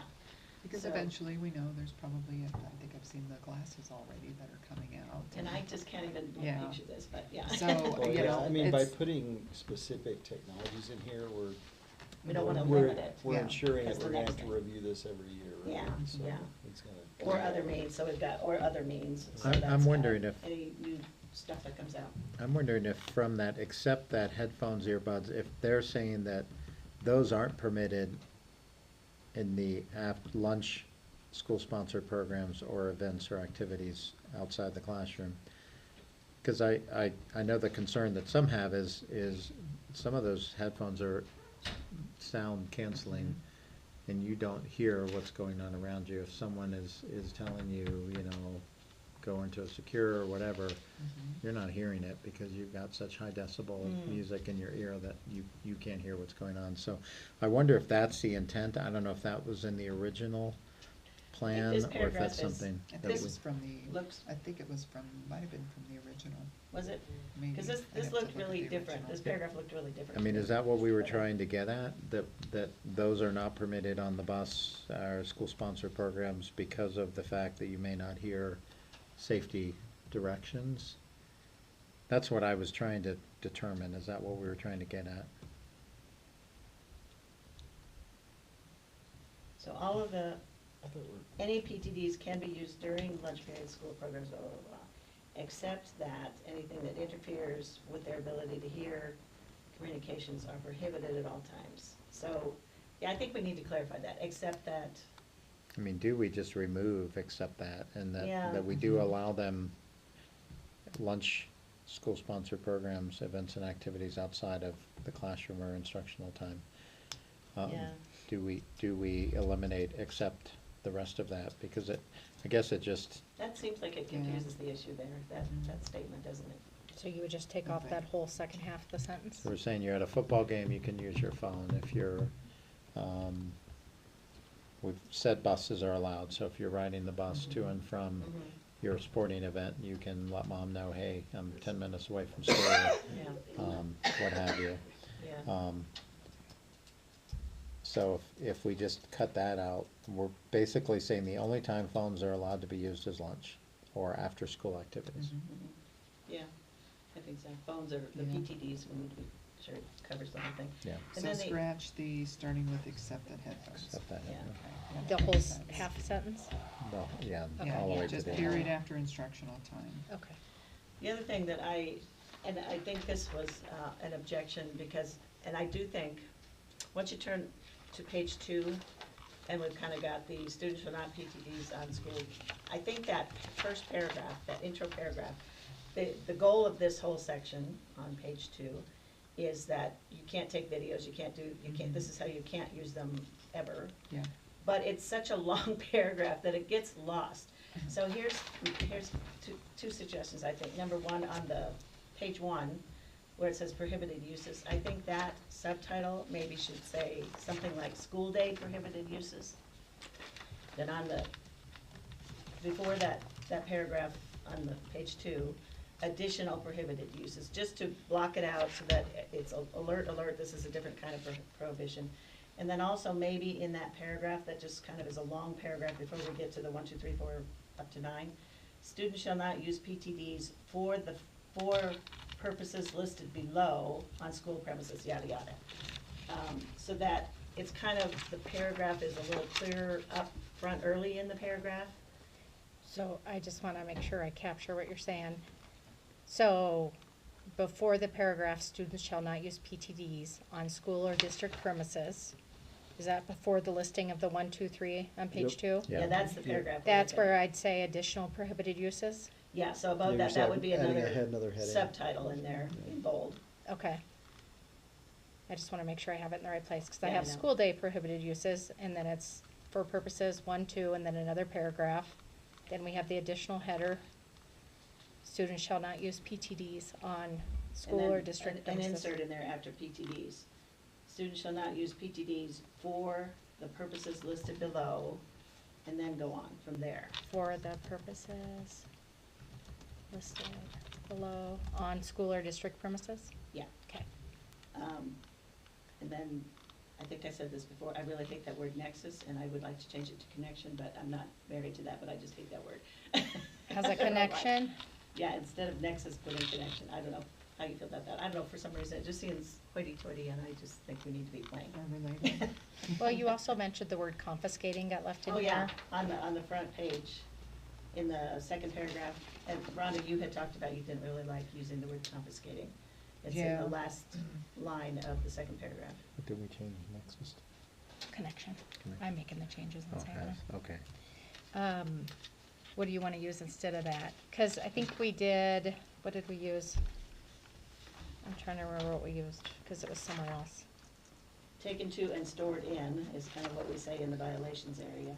Develop procedure for staff concerning removal Staff of concerning PTDs? removal, Violation enforcement. Concerning, procedures for staff concerning storage, I mean, we could just say storage of removed PTDs or something, I don't know.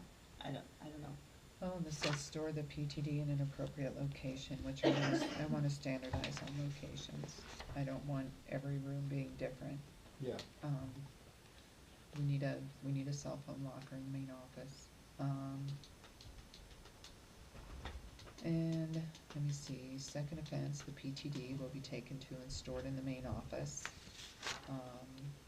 Returned to the student at the end of the day, parents will be notified. And the third offense, it will be taken to and stored in the main office, and the behavior referral will be entered into Infinite Campus. The parents will be contacted to arrange to pick it up. I need a thesaurus. So I don't see confiscated in here. No, the only Am I missing it? confiscating is on the First page in the second paragraph, last line. The last sentence, and I think that there was one or two other places where it has been removed. Okay. But it didn't fit, I think. Should I confiscating think be the storage? struggle is finding a word. Yeah. Or surrendered. Oh, surrendered. Concerning, Surrendered. Well, the staff isn't surrendering it, the student is. Building and So, administration shall for develop staff. procedures for staff. Concerning, I don't know, I mean, we could, I just wanted to point that out because I think, Rhonda, you didn't like that word, so I didn't, I mean, because it sounds a little, do you want to just say concerning stored PTDs in accordance with this policy? Because we're talking about storage. yeah, that's a So- good one. Okay, stored PTDs. I like that. You okay with that, Rhonda? yeah. Okay.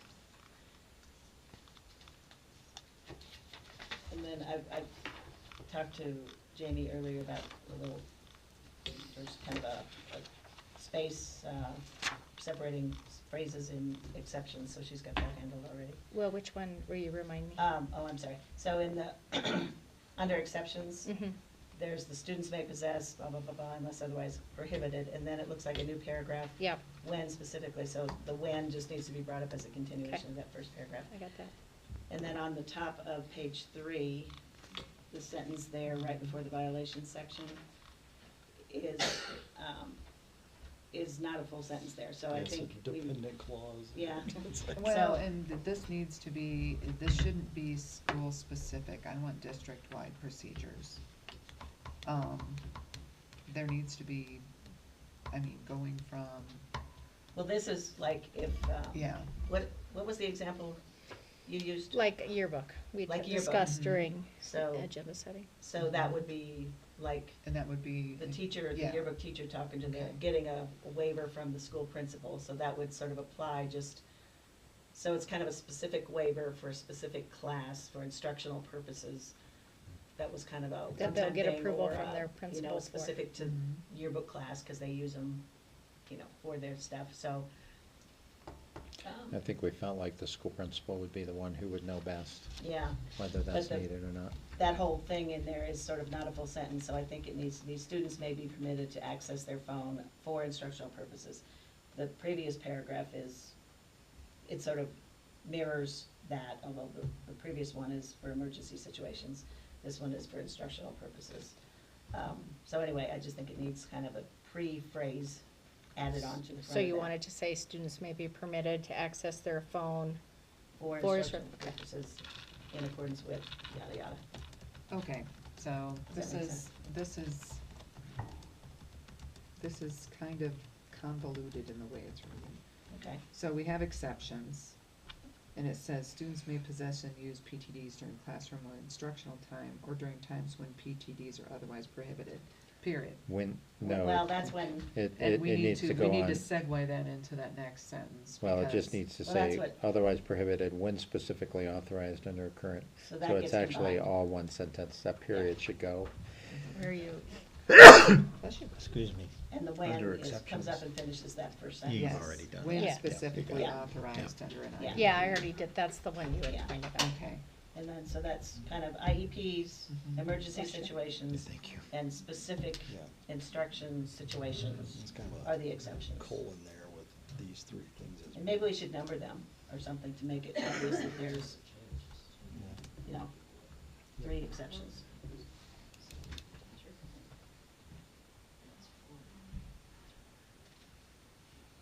So you want the first paragraph that we combined to be 1, 2, and 3? And then the emergency situation 2, and then the instructional purposes 3. Yep, Is I that, can do that. does that help, you think, Rhonda, or?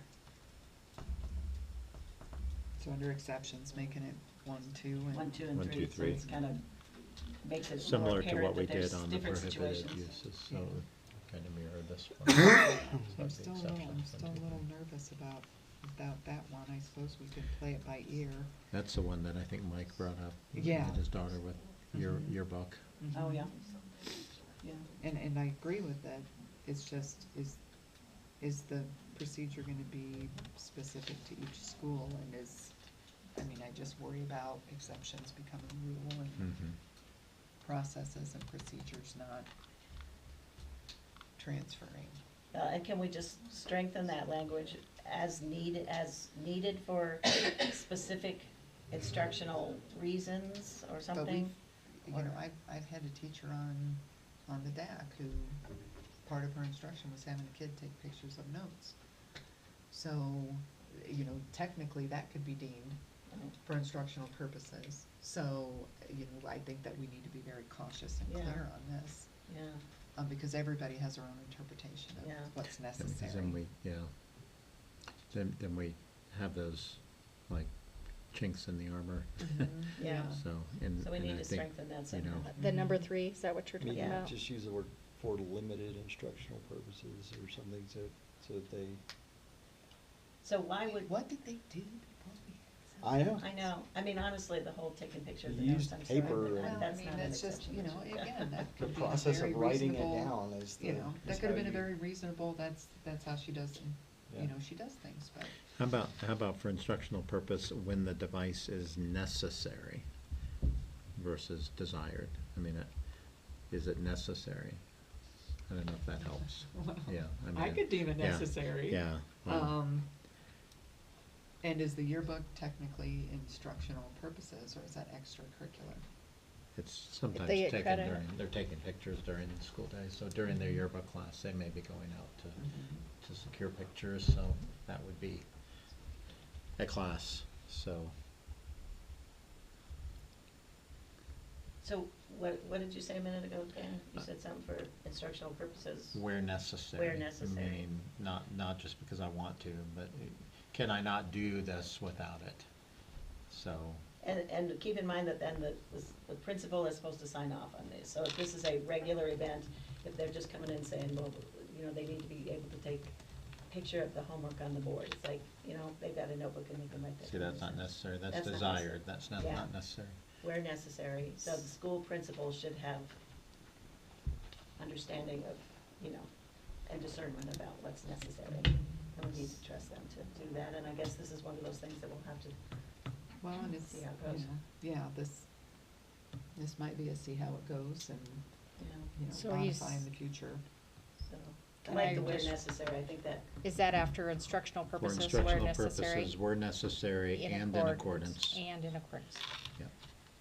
and, and okay. then with that little first piece that you put on there, students may be permitted to access their phone, yeah, they are. Yep. Yeah, cool. So, that one's a tricky one, but, Yeah, we can certainly talk with principals about that, that's not, Expectation. that's I mean, not if- just to let everyone justify use. yeah, Because I think, to our speaker's point, I think teachers need to have that support, knowing Yeah. that this is a back district policy, this isn't Exactly. an optional. yeah, And so principals need to have that backbone to say, no, you don't need to have them take a picture of your homework, Exactly. let them write it down. Yeah. Handwriting practice. Yeah. So, Yeah, really. yeah, Exactly. so, Or, you know, we can always come back with, okay, give us examples of situations where it's necessary, Mhm. and let us come up with a list of standards. yeah, my guess will be, it would be a yearbook, that would probably Yeah. be And that the one one makes sense. example. I don't, but, from the conversations I've had with principals who support a policy like this, they're not interested in finding chinks in the armor. They're really, I think the yearbook is the only example I can think of right now. Easy TV, maybe. Easy I don't know. TV, which is Yeah. similar, it's a video class, so. Mhm. yeah. So that could get confusing. So, You have some kids running around with their phones and others not, and Yeah. then it's gonna be like. Yeah, what's going on here? Mhm. but I think this pretty well addresses most of the concerns that we heard. You know, the phones have to be put away, they can't be out there, but they're with them. I mean, the backpack or purse or someplace that it's stored, if they wanna put it in their locker, that's fine, but it has to be away. But it's on, so the parents who have trackers, it's still functioning. It has to be on silent, I mean, that's because, you know, it's still on.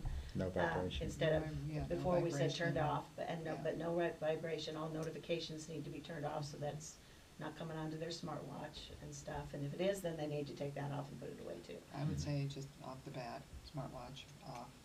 If they can use it, it has, some of them have cell service, they can use it as a, Yep. they can use it as a phone, and it's too much work for the teachers to try and decipher which is which. Yeah. So if it's a distraction, So do we need to strengthen that language about the watches and all that stuff need to come PTDs off too? put away.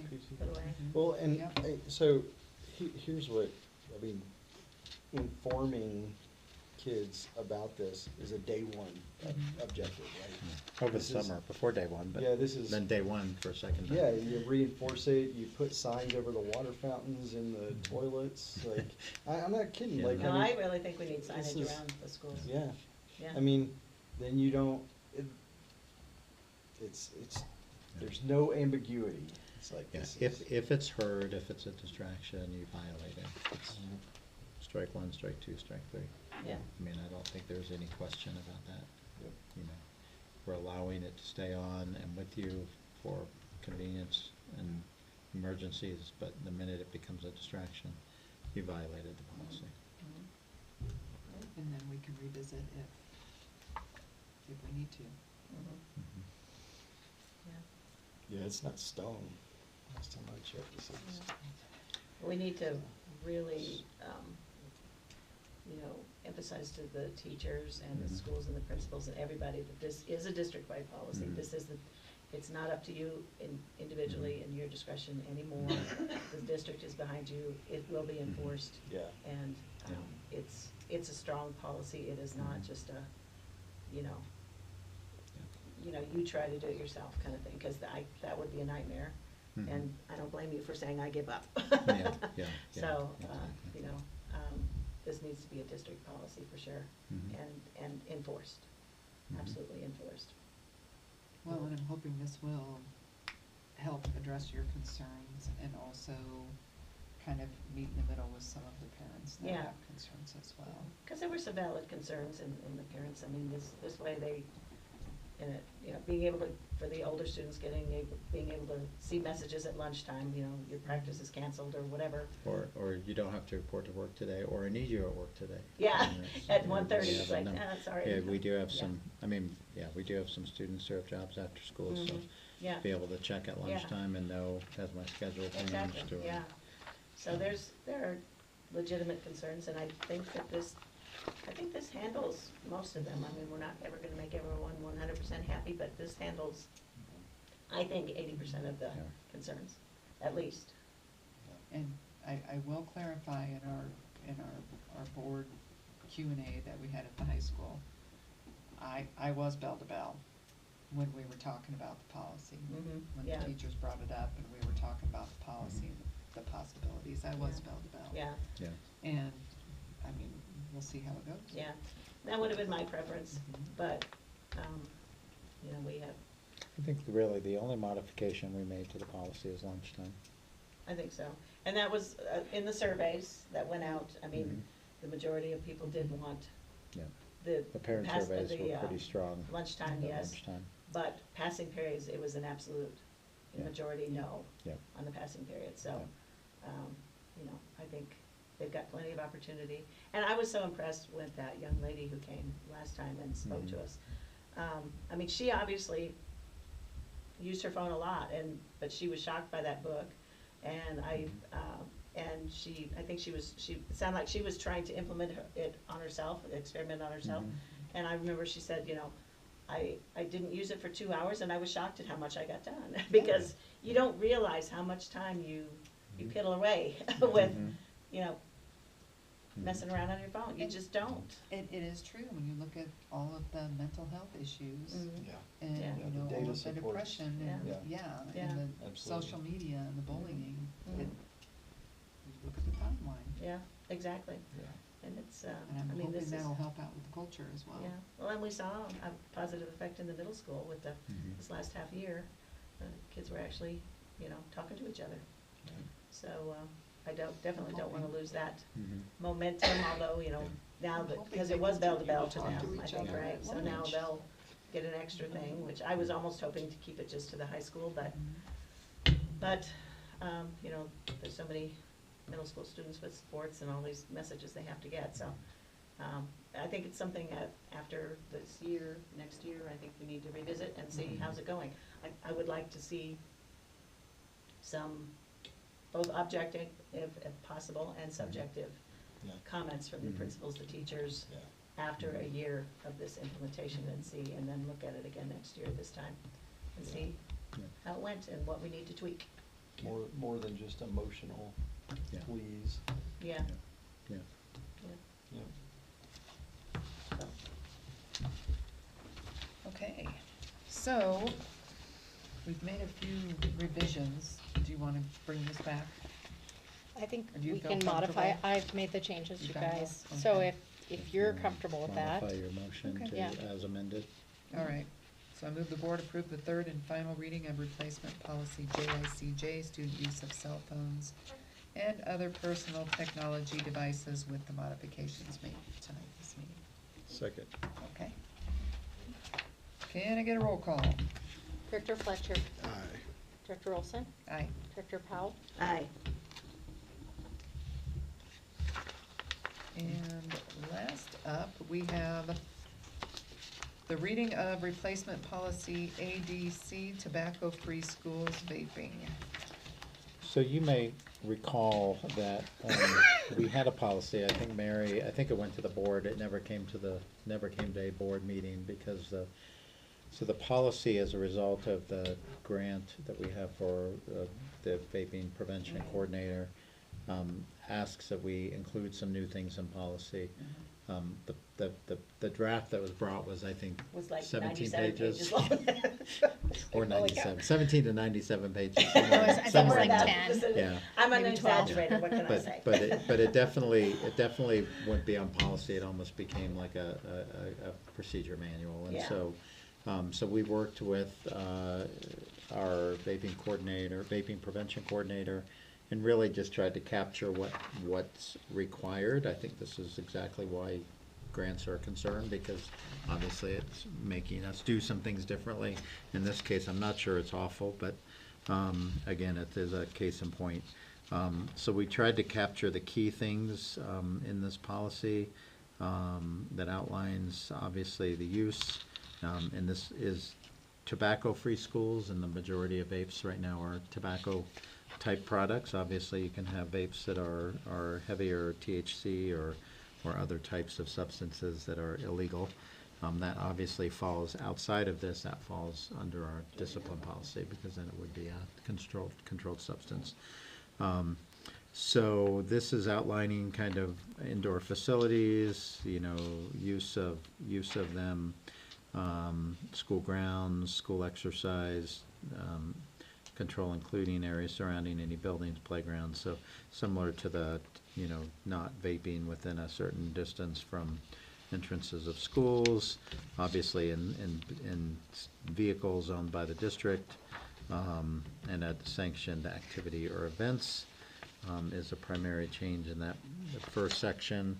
Then we add some disciplinary measures, that right now, a student who's caught for the first time using a vape, we actually do have a program they can go through which educates them on the hazards of vaping, and that's in lieu of consequences. So if I'm caught for the first time, I have a vape, I go through that program. We actually have, I believe it was 100% success with students whose parents said, yes, I would like my child to go through that in lieu of suspension or what have you. So the parents 100% are of those approached. students, yeah, parents have to give permission. But we have 100% success, at least last time I spoke with Megan, that none of those students have reoffended after going through. So it's an educational program about the hazards and the dangers of vaping and what it causes, what it can cause within your body. It captures that,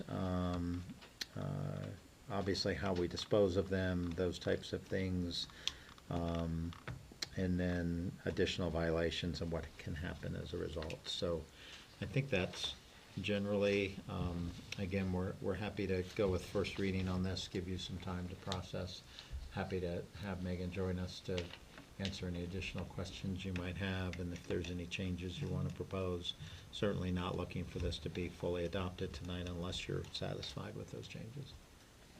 Well, I just wanna make sure that anything in here is, it's run by the parents first, Mhm. like, Yeah, when it talks about subsequent violations, you know, community service, suspension from curricular, but referral to a mental health professional, school counselor, or nurse for additional behavior or health assessment.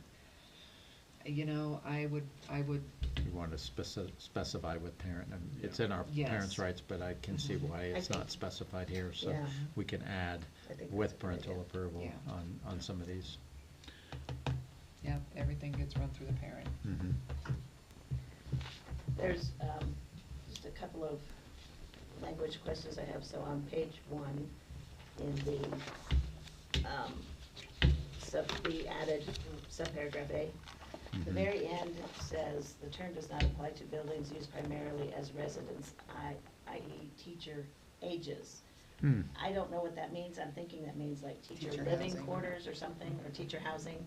You I wanna mean, scratch it since it doesn't apply? It Well, was copied from the Yeah. legal language I was Right. given, but, so, I think we could probably strike it. yeah. Yeah, I Okay, think we just can strike strike, that. the term does not apply, So just Okay. residences, period. yeah. okay. Till And they then- build that, I till mean, they build that Well, stuff over at but we Frontier. don't even have buildings that would be used as residences, so I think we could just strike from the term does not apply, All that. all of that. Okay, Okay. that whole thing.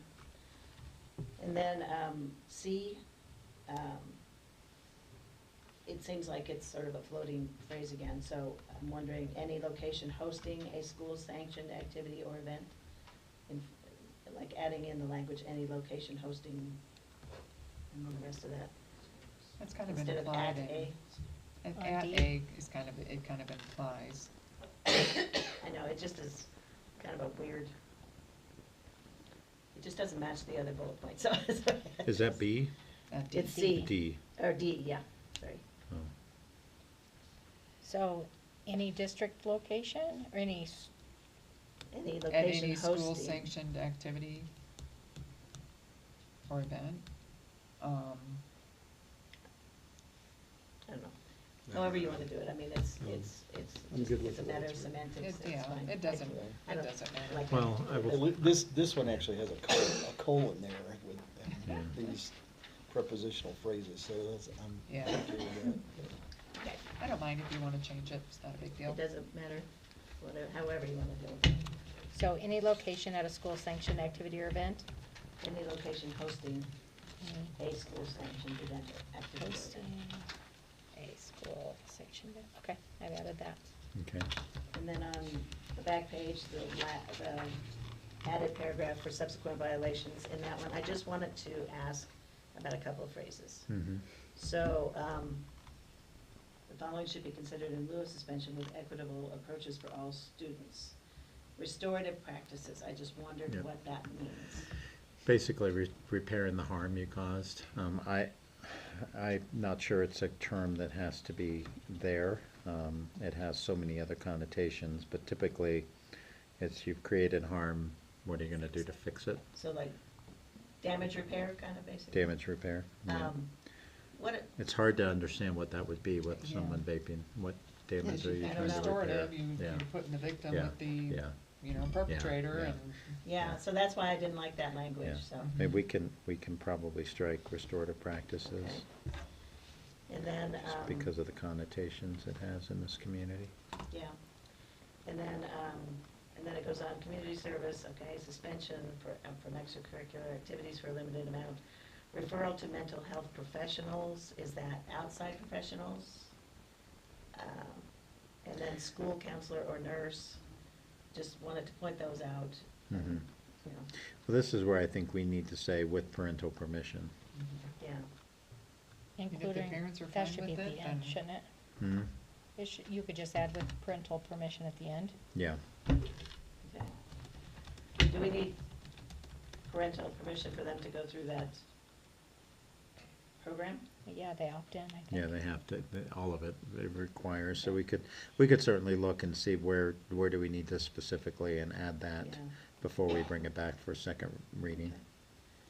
So those were my only things that I just, Did we strike that line in lieu of, with equitable approaches for all students? Do we strike that? I don't even know what they would mean by equitable and progressive Usually approaches. that's- I'm assuming it Usually means that's that. racist. That's Well, what that means. I'm thinking, I'm looking at it from the perspective of all disciplinary measures are equitable. So regardless of anything, you know, Joe is getting the same treatment as Jim. Yep. That's the way I That's the look way at I it. read that word in this context. Is equitable means we're not giving you favor. You both do the same offense, you're both being Yeah, but treated if- similarly. If Rhonda is a repeat offender Mhm. all the time, and I am not. Yeah, she would be all of a treated, sudden- I would start she all would of a be, sudden she would it's be treated sexist. similarly to I'd be repeat booed offenders. out of here. Yeah, she'd be treated equitably with other repeat offenders, so it would be matching the crime with the Usually- consequence. Usually equity is not so equitable. Yeah, that's why we didn't say equity, we said equitable.